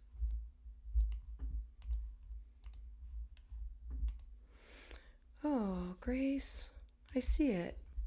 All right. So, Grace, I'm going to... I already pulled over the chart. Do we not see it? Okay. All right. So, Grace, let's talk. All right. So, you are having the North Node, all of this energy in your 7th house of partnership, releasing everything. You're a Libra rising, naturally beautiful, kind, considerate, natural communicator, can be... you're someone who likes to talk a lot, gather information, and share information. And, like, I always say, it's like a butterfly going from one person to another. Like, would make a really good counselor or judge, but can be the person who always concedes to everybody else, is always trying to make everybody else happy. So knowing that, this is what you're letting go of, having these healthy boundaries. You're having a Venus return. Absolutely love this for you. The North Node is in your 7th house of partnerships. You said you just met this person. So because the North Node in your 7th house means that over the next 18 months, the universe is bringing you somebody. It's bringing you somebody for love and partnership and relationships. It's about contractual agreements. And it started October, November of last year. And if it's not this person, then there's still somebody else out there that you are supposed to be meeting. The eclipses stay in the areas of 1st and 7th house for 18 months. And this eclipse is literally like the gift, planting the seeds. I want this. Grace wants a relationship, a partnership. Grace is working on healing her inner wounds. The sun is here saying, I have to initiate it. I have to go after it. I'm hoping that this is making sense to you. What is also going on with you is Jupiter and Uranus in your 8th house on top of your North Node, directing you of you're supposed to be focused on, like this is investments. This is money, cash, resources. Mars, you should be like, I don't know if you work in a field that has money, if you have money tied up with things, if there's investments tied up with things. This could be the Jupiter-Uranus conjunction. It's a windfall of resources that get paid off that belong to other people and you together. And this is a windfall of psychological healing that can happen. Oh, you're doing property management. All right. Business partners with your dad last year, working in home and healthcare. Oh, that makes sense because you're having a Saturn return. Like you and I both are having our second Saturn return. So can we talk about that for just a second? A second Saturn return means if we have done well for the first 2/3 of our life, we should be able to explore avenues the last thirds of our life that we can just not look back. Move forward and have freedom and liberation. Your liberation is coming in the form of, who do I initiate connections with? If it's not this person, and I don't know if it's 18 months of you really finding somebody. The North Node literally brings a partner to you in that house. Let's see, 2 separate jobs. Yeah, I totally understand 2 separate jobs. Property management. Okay. Yeah. I'm looking at this and saying, I don't know what the connection is with this person. I know that the money and the resources that you have lined up with father and job should be fruitful. You have Jupiter in your house of career, job, home, family, and your moon is there. The man was born. Okay, give me a sign that the man is born, because you said that you met him, and this might be you having to initiate like the connection between. Oh, you have your South Node in Scorpio too. He was, okay, May 21st. Oh, he was born on May, so he has a birthday coming up right after Jupiter switches signs. Okay. So, and you were born May. Oh, I won't say when you were born. Okay. It's hard with because you're both like communicators, chatterboxes. Look, I'm looking at this and saying, I don't know all about him. I do know all about you. And so I'm just going to approach this from the topic of you. If it's not going to be this person, and you might want to initiate another, like, tap back out to reach back out to them. We don't know what everybody's going through. We know this eclipse is really eclipsing something major for everybody. It's literally eclipsing people, places, and things in and out of our life. Like, there's a part of your past you'll never look back on, and there's a part of your future that you're going to move into. And some people are automatically going to go with you, and some people are not. If he is not meant to go with you, there is still somebody out there that you have yet to meet. And this eclipse is planting the seeds of meeting somebody that meets your needs. You're going to have another eclipse this fall, this October, November, and then the last one will occur next spring. So you still have like 1 year left of this, of finding the right partner. I always look at the dating as this opportunity to cherry pick, what do I want from somebody, and this connections with other people. He's super busy, and you're sensitive, and you're tired of waiting. And I would say those things. I would put out there exactly what your wants, your needs, your desires are. That is what this Aries sun means. Mercury in retrograde is going across your wounds saying, I don't want to put myself in the back seat for anyone ever again. And I'm going to look at where I've done that, take the initiative, and be bold. Aries is bold energy. It is, I'm going to fire through, I'm going to initiate this, I'm going to do this. And it's bringing you into who you are in order for you to meet who you're supposed to be connected with. But know that the North Node in the 7th house brings partnership to you. So if not him, it should be somebody else. So I'm hoping all of this makes sense. And yeah, you know what? We're all super busy. And I would say that we're all super busy. What? You have 2 jobs. I have 2 jobs. Yeah, and I would say that you make time for the people that you want to see. You make time for the people that you want to be around. And you need to be made a priority. You are not second to anybody or anything. Make sure that you know that you are the priority. All right. So Grace, I am sending you a big fat hug and hoping that you stand in your power. All right. Giving you a hug. I heart you. All right. So let's take a look.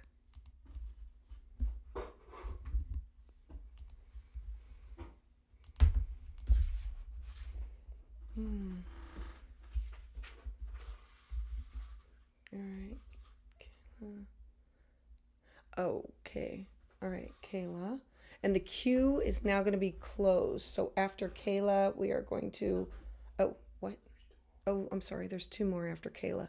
But the queue is now closed. Sorry. I'm a little slow on the uptake sometimes. All right, let me get this written down. I can only do one thing at a time. 24. And I appreciate all of you waiting and being patient. Let's see. 28. I wish you were all close to me because we could all have an adult beverage after this.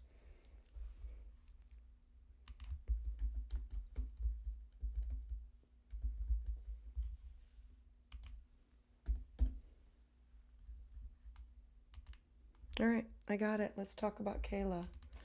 All right, Kayla.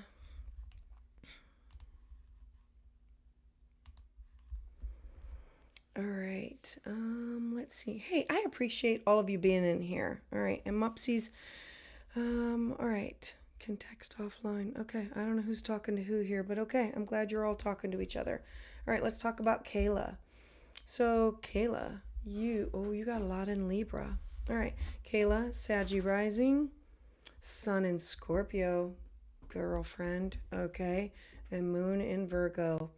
Just trying to ground all that water. I like the mixture of deep, intense water and the earth and the fire.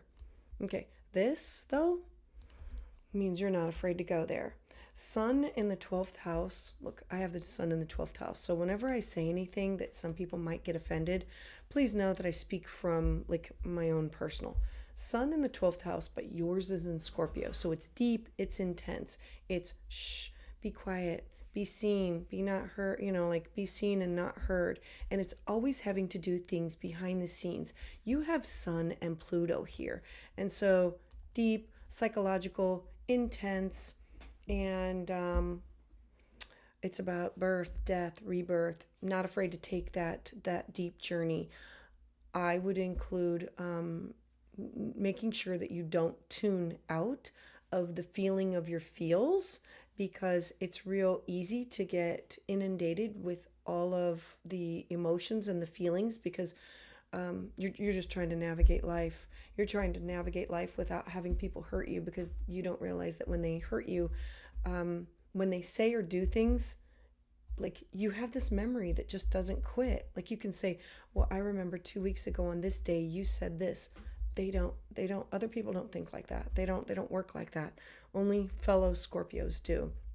And so you're working from a place of woundedness, and how do I heal through this? Who do I trust and how do I trust? And I need to transform through this. And you are working to have your voice heard in this lifetime. If we look at your nodes in this lifetime, you are looking to stand up for others, to be the voice of other people, to help take care of them. All right. So let's take a look at where this eclipse has occurred in your life and what is going on with you.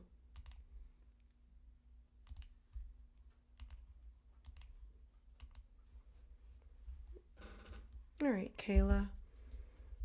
Let's talk about why you're feeling your feels. This south node is a lot. It's activating your Mars, your Mercury, and the north node is in your 5th house. So it's a lot. The north node is asking you to focus on 5th house themes. This is children, creativity, art, music, giving birth to something, whether it be a child or giving birth to creative projects, tapping into your inner child, not being afraid to have a love affair or take a risk, to do something, to make an investment, to explore creativity, to the way you express yourself with risks or hobbies. You are literally planting the seeds with this eclipse of what do I want to do into the future. It's pushing you at lightning speed of letting go of old goals, hopes, wishes, dreams, old goals. Mother God, I know I forgot to bring the friggin' chart over. Oh, all right. Whoever caught that, thank you. Sorry, Kayla. This is how I know what's going on. I gotta. Sorry, I'm harder on myself. So, Kayla, this is how I know, because this is your fifth house. This is a lot. This is Venus, North Node, Chiron, Sun, Mercury. Your Mercury is going backwards through your life of old childhood wounds, of when you were a little kid and a parent said something, or your friend said something, or a coach said something, or a teacher said something, something where somebody didn't like your artwork, or they made fun of a creative project. It's going back over those eye wounds of you to heal the inner child. It's not to look back and say, woe is me. It's to look back and say, wow, this is how I've grown. This is how I've changed. This is how I've evolved. This is what the gift in this Mercury retrograde is. It's me moving forward in order to explore these new options, these new areas of my life. What am I letting go? This is a lot to let go. Libra in your 11th house is you attaching to other people's hopes, wishes, and dreams and goals. You have dreams and goals, but are you conceding to theirs and not focused solitarily on your own? And you making sure that whatever you go after, you need to make sure that it's yours, not just doing something with someone because they want to do it. Making sure that you're using your I statements, and it's not being selfish, it's putting self first. Now you have this Jupiter-Uranus conjunction that is occurring in your 6th house. Your 6th house is, how do I make what is going on in my life right now? I need to bring fun, joy, and pleasure into my life, and I need to make it a daily habit. I need to transform my everyday life, whether I find a mentor or a guide, my health, my wellness, my diet, my nutrition, my pets. I need to make sure that I take care of me in order for me to be able to give and share with others. The 6th house is how I volunteer, how I show up, but how I give myself self-care. And I'm hoping all of this makes sense to you. Let's see. I want to talk about also, you are having your Uranus, your Saturn, a Saturn sextile to Saturn. This is a positive. It means that Saturn is in your 2nd house of your self-worth, cash, property, resources, of I need to build up my own personal wealth in order to feel secure. And this has to do something with your home, your family, your roots, your foundation, of you saying, I need to build up this personal wealth in order for me to feel secure, of whatever does home look like. This could be through your ancestors or your foundation, or it could also mean real estate and property. You're also having Uranus is not in the easiest of not in the easiest of connections to your Uranus from your 2nd house to your 6th house. This is a little awkward. This is uncomfortable. This is pushing you to be liberated from, this is liberation for freedom of, what do I get rid of? What do I keep? What do I really need in order for me to feel safe and secure in order to move forward with? Let's see. I'm hoping that this is like making sense to you. I like that your personal Sun and Pluto is in a trine to your 4th house, and it's water, it's emotions, it's feelings, it's intention, and it's you being totally tuned into like what you need to do, like psychically tuned in to either dreams, intuition, psychic ability, saying, I'm ready to do this. I'm ready to take these deep journeys. This is what I need to transcend. I need to release myself of this karma that I've brought in with me. Let's see.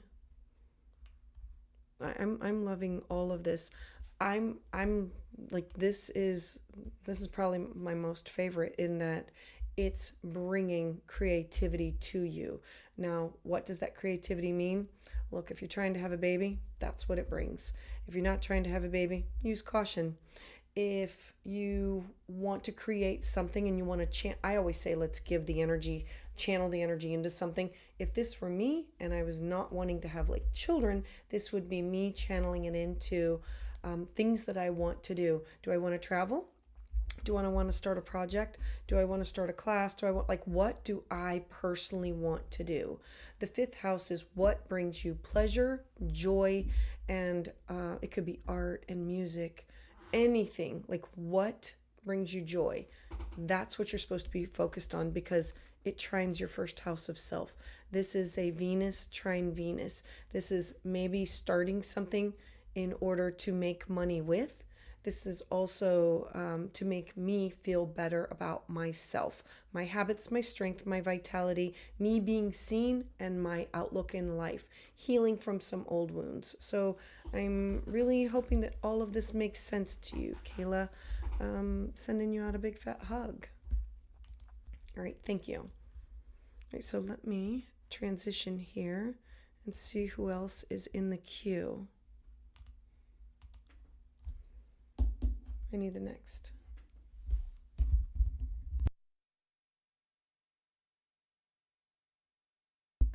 Sorry, needed a hot second. Let me pull it up. And I really appreciate everybody being here today and joining me. There we go. All right. And again, the queue is closed for tonight. If you sign up in the queue after this, I'm going to have to save it for in the 2 weeks. That will be the full moon in Scorpio.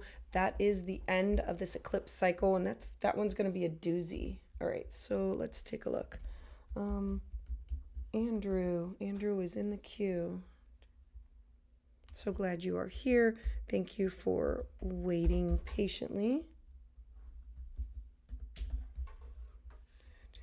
4 p.m. Nope, wrong time. Sorry. There we go.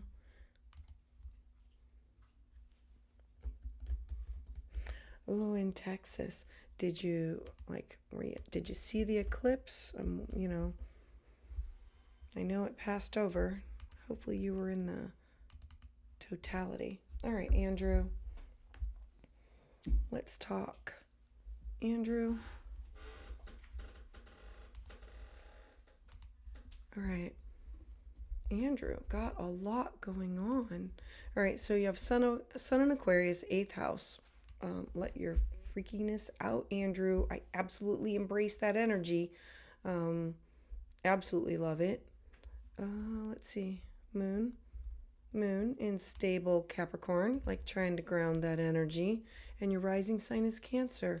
All right. So as a rising sign in Cancer, and know that all eclipses, just know that every time the moon does something, anything, you're going to feel it. Like your emotions are going to be changing and fluctuating every 2 to 3 days.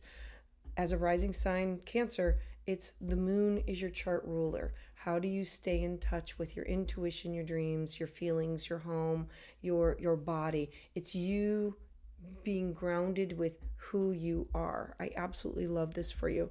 I am gonna a couple things that I see. Anytime that I see zeros and 29s, 0 is new energy. It's an anaretic number that you have never been Saturn in Capricorn ever. And how are you learning to navigate that with partnerships, relationships, clients, or one-on-one relationships? And your Uranus is in Sagittarius. Like that is like totally out there, like a lot. Like this is screw the rules. This is transformation. This is innovative. This is liberation. This is freedom. And you learning to explore it and express it in this lifetime. 29 degrees is I need to learn how to do it right. This is my final exam lifetime. All right, so Andrew, just a little heads up about like what we're working with. I do not know what your like screen name is, so hopefully all of this is making sense to you. All right, so let me pull up the bi wheel and see what's looking. And honey, will I be able to re-listen after the video is done tonight? Absolutely. Yeah, absolutely. The recording stays up. And I encourage people, go back, listen, re-listen, because sometimes you get it better the second time round.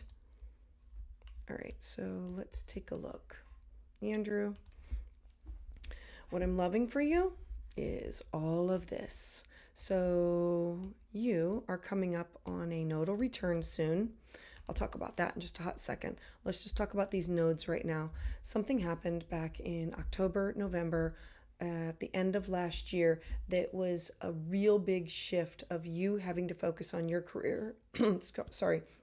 Your career, your job, your legacy, authority figures, being seen as an authority figure, your public reputation, your ambition, your like what do you want to achieve?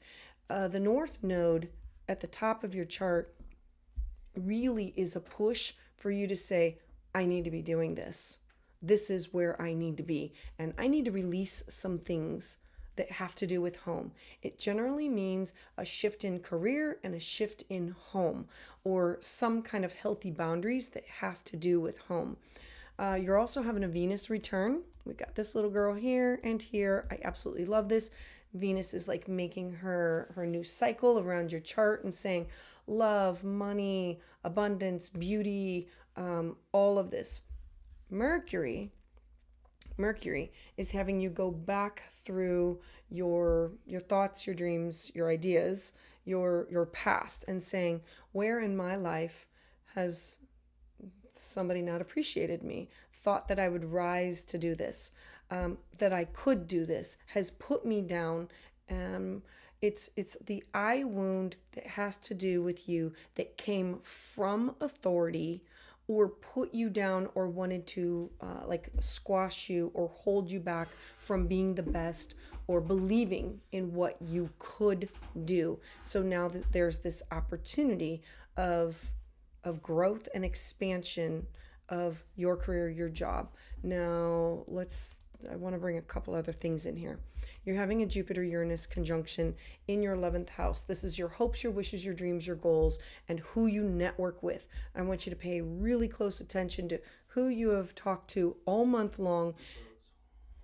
Look, I don't know why it's freezing. It's the internet. I'm so sorry if the internet is freezing. I don't know. I'm like plugged. I'm hardwired in.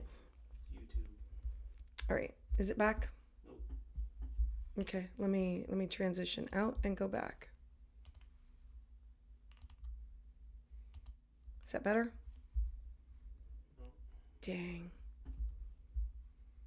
I'm so sorry, Andrew. Okay, you're back. Okay. So Andrew, Jupiter and Uranus in your 11th house has you focused on what are your dreams, what are your goals, and who are you connecting with. This is an amazing energy opportunity for you to be connecting to others who are of like mind, who can get you where you want to be for your career, your job, or something that you want to do for your future. This is bringing in synchronicity of somebody who's connected to somebody else who can help you get to where you're supposed to be. It can also be joining the right clubs or organizations. It's opportunities to get to where you want to be. What else I love about what is going on with you is you have, okay, I'm looking at these again, your nodes. The nodes go 18 months into a sign. You have this great opportunity that it's going to have to do with like leaving a career and beginning a new career, or expanding upon your career, and something that has to do with your home. It could be leaving a home or healthy boundaries with home. The North Node and the South Node, they're going to start to shift into the next sign starting this fall. So the North Node is going to, the next eclipse cycle is going to be in Pisces. This is you with travel, cross-cultural experiences, foreign people, places, things, taking classes, taking workshops, legal matters, publishing things, dipping into this area. And how do I use this for my career, my job, my ambitions, my honors, awards, my reputation? How do I use this and be seen as an authority figure? Absolutely loving all of this for you. I want to talk, you are having a Pluto square. No, it's a Pluto square. And so with this is Pluto's the planet that offers it's like a trauma signature. Everybody has it. It's where we have this difficulty, and you have Pluto in the sign of Scorpio, which means you hold the pain deep inside and you have the memory of. And Pluto is in Aquarius in your 8th house. It's going to be here for the next 20 years, and it is, how do I evolve and heal my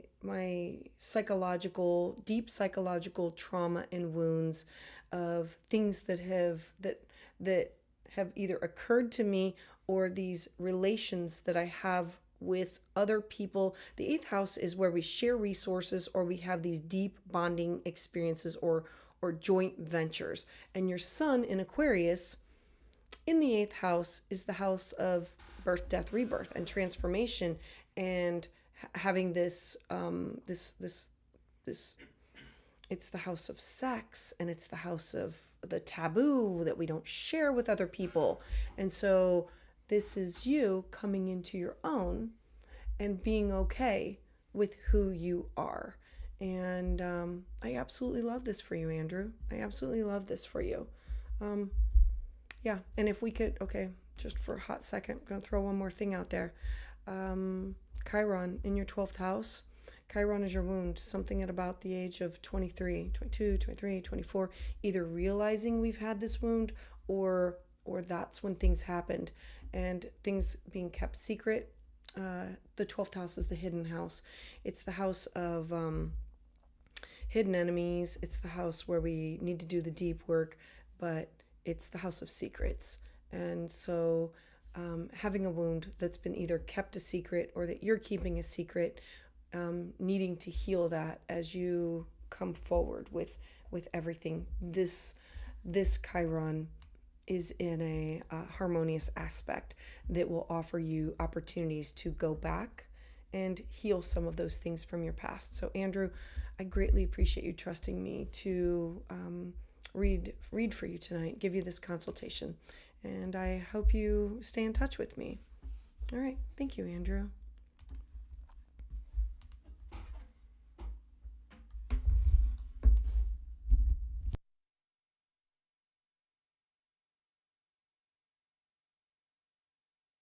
Okay, let's see.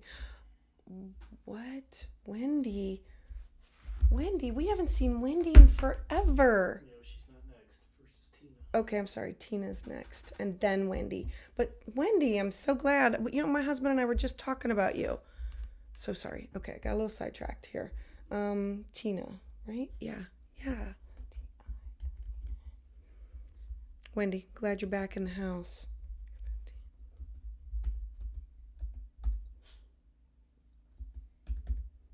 And Tina, I am so glad you are in the house. 324. Okay.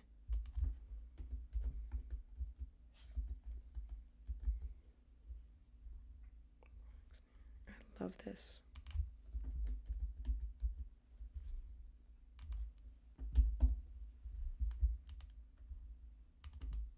All right.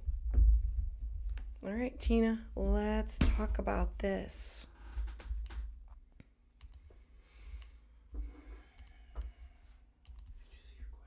No, I did not even read the question. I'm so sorry. I was just looking at all that Saggy energy. Got a little excited there. So sorry. Sorry, Tina. Sorry. Oh, I'm going to drop this. Okay. It's been about 2 years. Okay. Oh. Wants me to go now. Oh, okay. Okay. Okay, let's talk about this. This is a lot of chaos because as a Saggy rising, like, look, you have a lot of great Saggy. Okay, come on, bring it on. Okay. You know, I got Pluto in my first house, so it's about being real. Can I just talk about first that I love, like, there's another kite. Like, do you see, like, this energy right here? So we have this, this doesn't happen a lot. And so the focus, all of this energy is supposed to point to you transforming who you are in this lifetime and exploring and traveling and seeing things and doing things. A kite is when you have three areas of your life that are all in the same sign. And so you have all of this like in water, but you have an out of sign with Aquarius sun. And so your sun and like all of this energy is saying, let's work together. Let's help transform Tina into who she's supposed to be. And yeah, are there difficulties? Yes. But there's so much working for you, so much working. I absolutely love this. All right, so let's see. Sun in Aquarius. Again, I love Aquarius energy. My daughter's like the sun, moon, Mercury. And then, oh, your moon is in Pisces. You're a dreamer. Your intuition, psychic ability, like you feel it, you know it, you like have it. And then your rising sign Sag. Okay. All right, so let me pull up a bi-wheel and let's talk about this, Tina. Okay.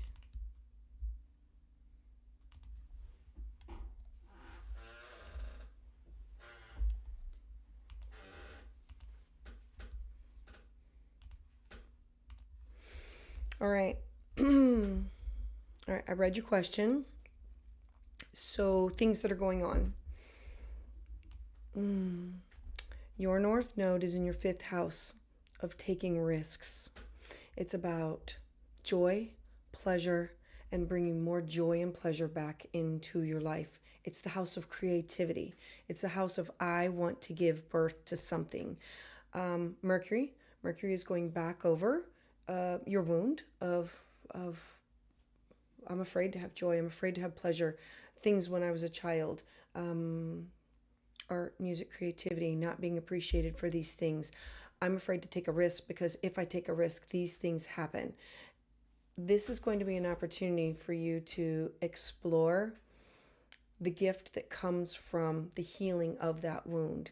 To explore and say the what if this hadn't happened, then where would I be now? I know you talked about a move, so I'm gonna like go straight to the move. This North Node right here and this South Node here, they stay in a sign for 18 months. As a Sag rising, I would expect a move. Okay, when the North Node dips into Pisces, so a move could happen in the next year. When the North Node dips into Pisces, it's about I need to move into this. I need to live near water. I need to live. It usually means the North Node moving into the fourth house means I'm diving into genealogy. I'm diving into understanding where I came from, or it's a move. It's real estate. It's property. It's bringing something new. The South Node is releasing. It is, okay, so your South Node is going to go into your 10th house in the next year. So this is, I'm releasing a job, a career.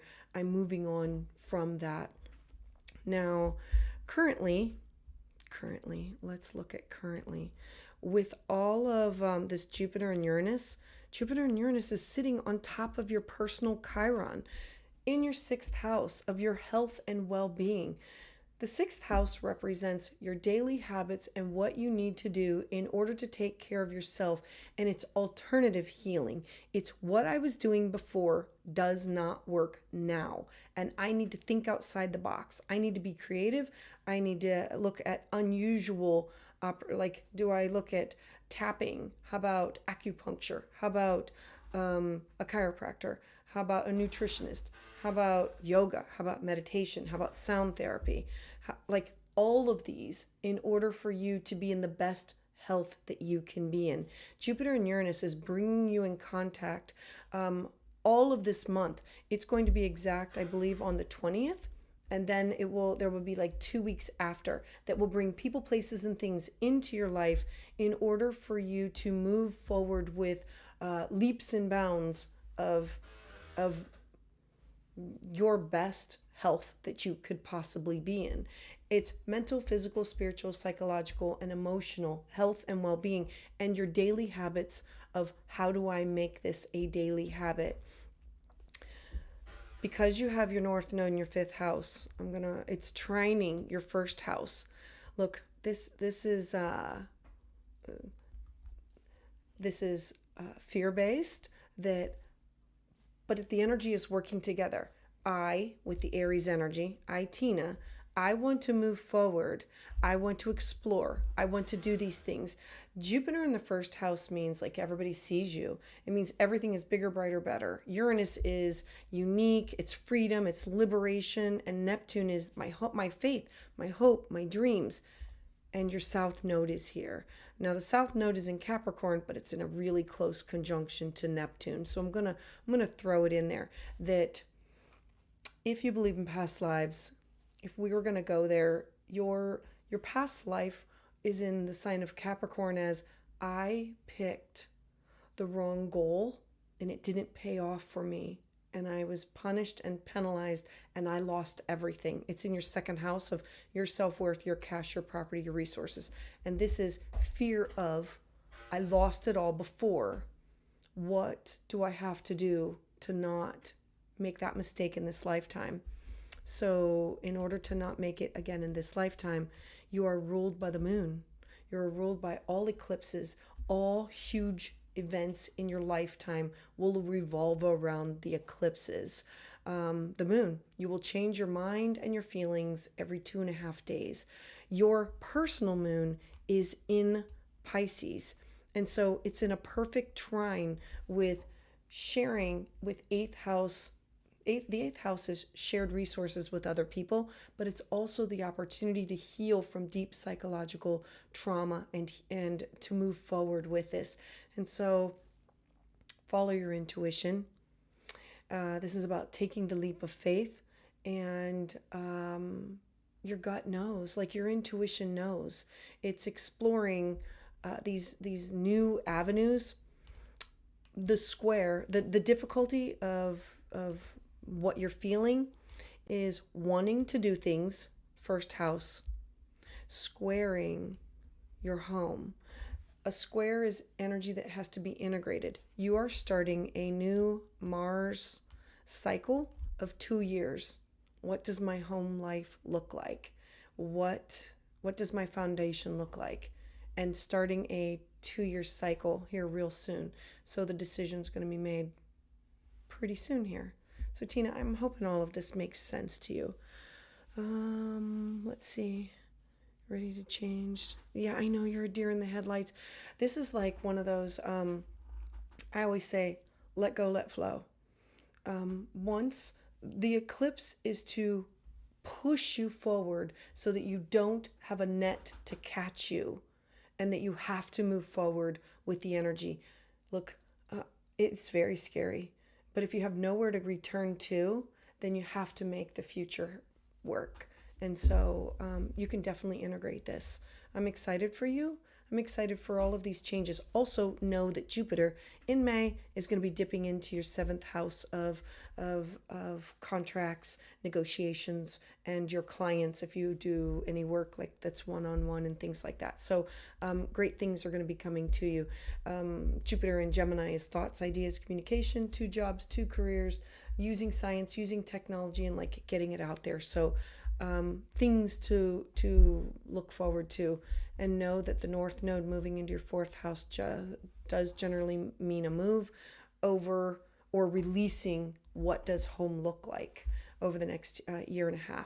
All right, Tina, thank you. I greatly appreciate you trusting me. I'm so glad it makes sense. I am so grateful for you. I'm so grateful for you. Mupsies, I am so glad that you learned so much when you are here. I'm just giving you a big fat hug. Alrighty, so let me pull up the next. All right, and Wendy, oh my gosh, you know what? It is so dang funny that I was talking about you this evening, my husband said, we haven't heard from Wendy in a while. And I said, yes, I know. Oh, okay. You can't stay. Okay. I'm sorry you cannot stay, Wendy. So I'm just going to do this knowing that, okay.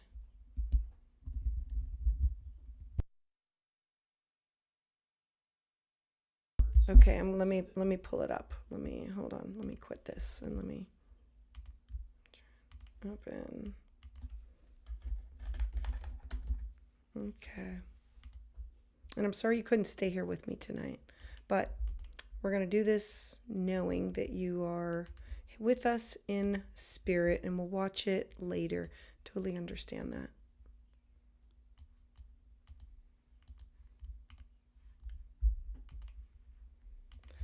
All right, so let's see. Okay, love and business. Business is spot on, Wendy. Okay, I'm going to focus on the business because that's where the energy is sending you. You are having this, this brand new eclipse energy. It was in your 11th house. It happened yesterday. We're still feeling it.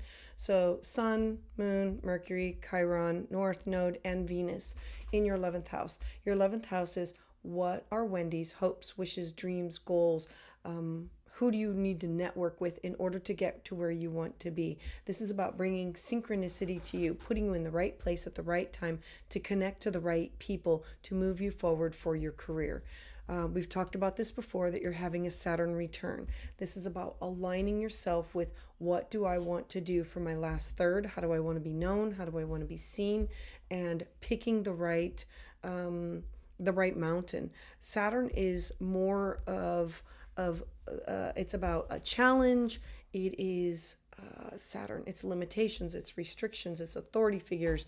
And so this is you saying, I know what I have to do in order to make what I want to have happen.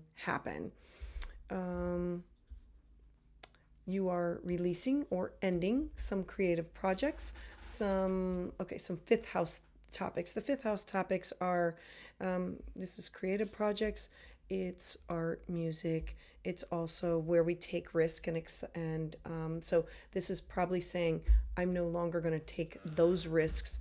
I want to take a risk that has to do with my career, my job, my legacy, what I want to be known or be seen for. You are also having, your North Node, the transiting North Node is sextile to who you are. You are meant to be a communicator. You are meant to share information or disseminate information to other people. And so this is you being the people person by gathering it and joining clubs or organizations or having these connections, these work associates. Like the 11th house is, who do you network with? Peers or your kindred spirits or your like star family or your connection to your peers or your social circles in order to use this for your career, your job. It's like right up your alley, what you're supposed to be doing. It is sextile. No, it is trine. Sorry, it's sextile to your first house of self, and it is trine to your partnership sector. So this could mean I can meet a partner through a group or a network or a social event. They're both in fire signs. It will most likely be you doing the initiating. Also, let's talk about this Jupiter-Uranus conjunction. The Jupiter-Uranus conjunction in your 12th house is going to bring an opportunity to end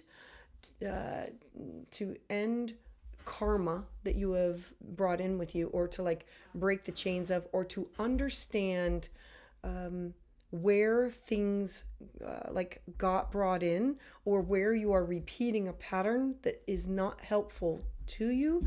It's also an end that could be to an affliction, or an end to a hospitalization, an end to something where you have been isolated from others. The 12th house is the hidden house. And so this Jupiter-Uranus conjunction could bring a surprise ending to you being isolated and now being able to get out there in the outside world. What I love for this is that after this, it's still going to be occurring for like 2 weeks afterwards. Jupiter is then going to dip into your first house of self, and you are going to be having a Jupiter return, and Jupiter's going to be on top of your north node, bringing you into the limelight, bringing you into the center of attention, bringing like it's you being seen. And so know that everything that you're doing now is going to be like Jupiter return is a 12-year cycle. So I'm absolutely loving all of this for you. And so I'm so excited that you're back here, Wendy. And let me look and see if there's anything else that I want to share. Look, Saturn opposite of your Pluto and Uranus. This is going to be offering you some liberation and some freedom of some things in your life. And it doesn't come easy. Wherever we have Uranus, Uranus is the one who releases, but it causes the disruption in order to release. It like points points an arrow and says, hey, this is where we need help. This is where we have to transform. This is where we have to revolt and like bring the attention to this. It shines a spotlight on an area of your life that needs the attention. And so currently this is in your 12th house, and it will have to do with liberating you from things that have to do with 4th house topics: home, family, traditions, your foundation, and it'll rock your foundation. So Wendy, holding space for you, and excited for you to be liberated from a lot of these things that are going on in your life. And I'm glad you are back. I have not seen you in a while. And let me check out the queue here. Tina, one day, ready for change, next a deer. Look, I totally understand that. And Mupsy, yeah, you are very mushy, yeah. And I'm so glad that you are here. Shiny Gems, are you still on here? He's talking, I know. Mupsy, I don't know if you're behind. And yeah, I'm going to be ending it. And Honey York, yep, I'm still talking on my YouTube. Okay. Mupsy, you too. Look, I'm so glad that you're all here. So I greatly appreciate you all being here. Know that next, in 2 weeks, we are having the full moon in Scorpio. Normally, I would not have a live on like one of the lunations, but this is a big one, and I'm not going to alter my schedule. So we're going to be celebrating the full moon together. I say let's bring it on, because I'm ready to put an end to all of this, the shenanigans of these eclipses, but knowing that we have 2 more hard weeks of it, and then we're going to start to sink into the transformation that comes from it. So hopefully you all will join me again in 2 weeks, and I'm releasing more videos like later on this week about other things that are going to be activated with the Jupiter-Uranus connection that's going to be happening. All right, I heart you.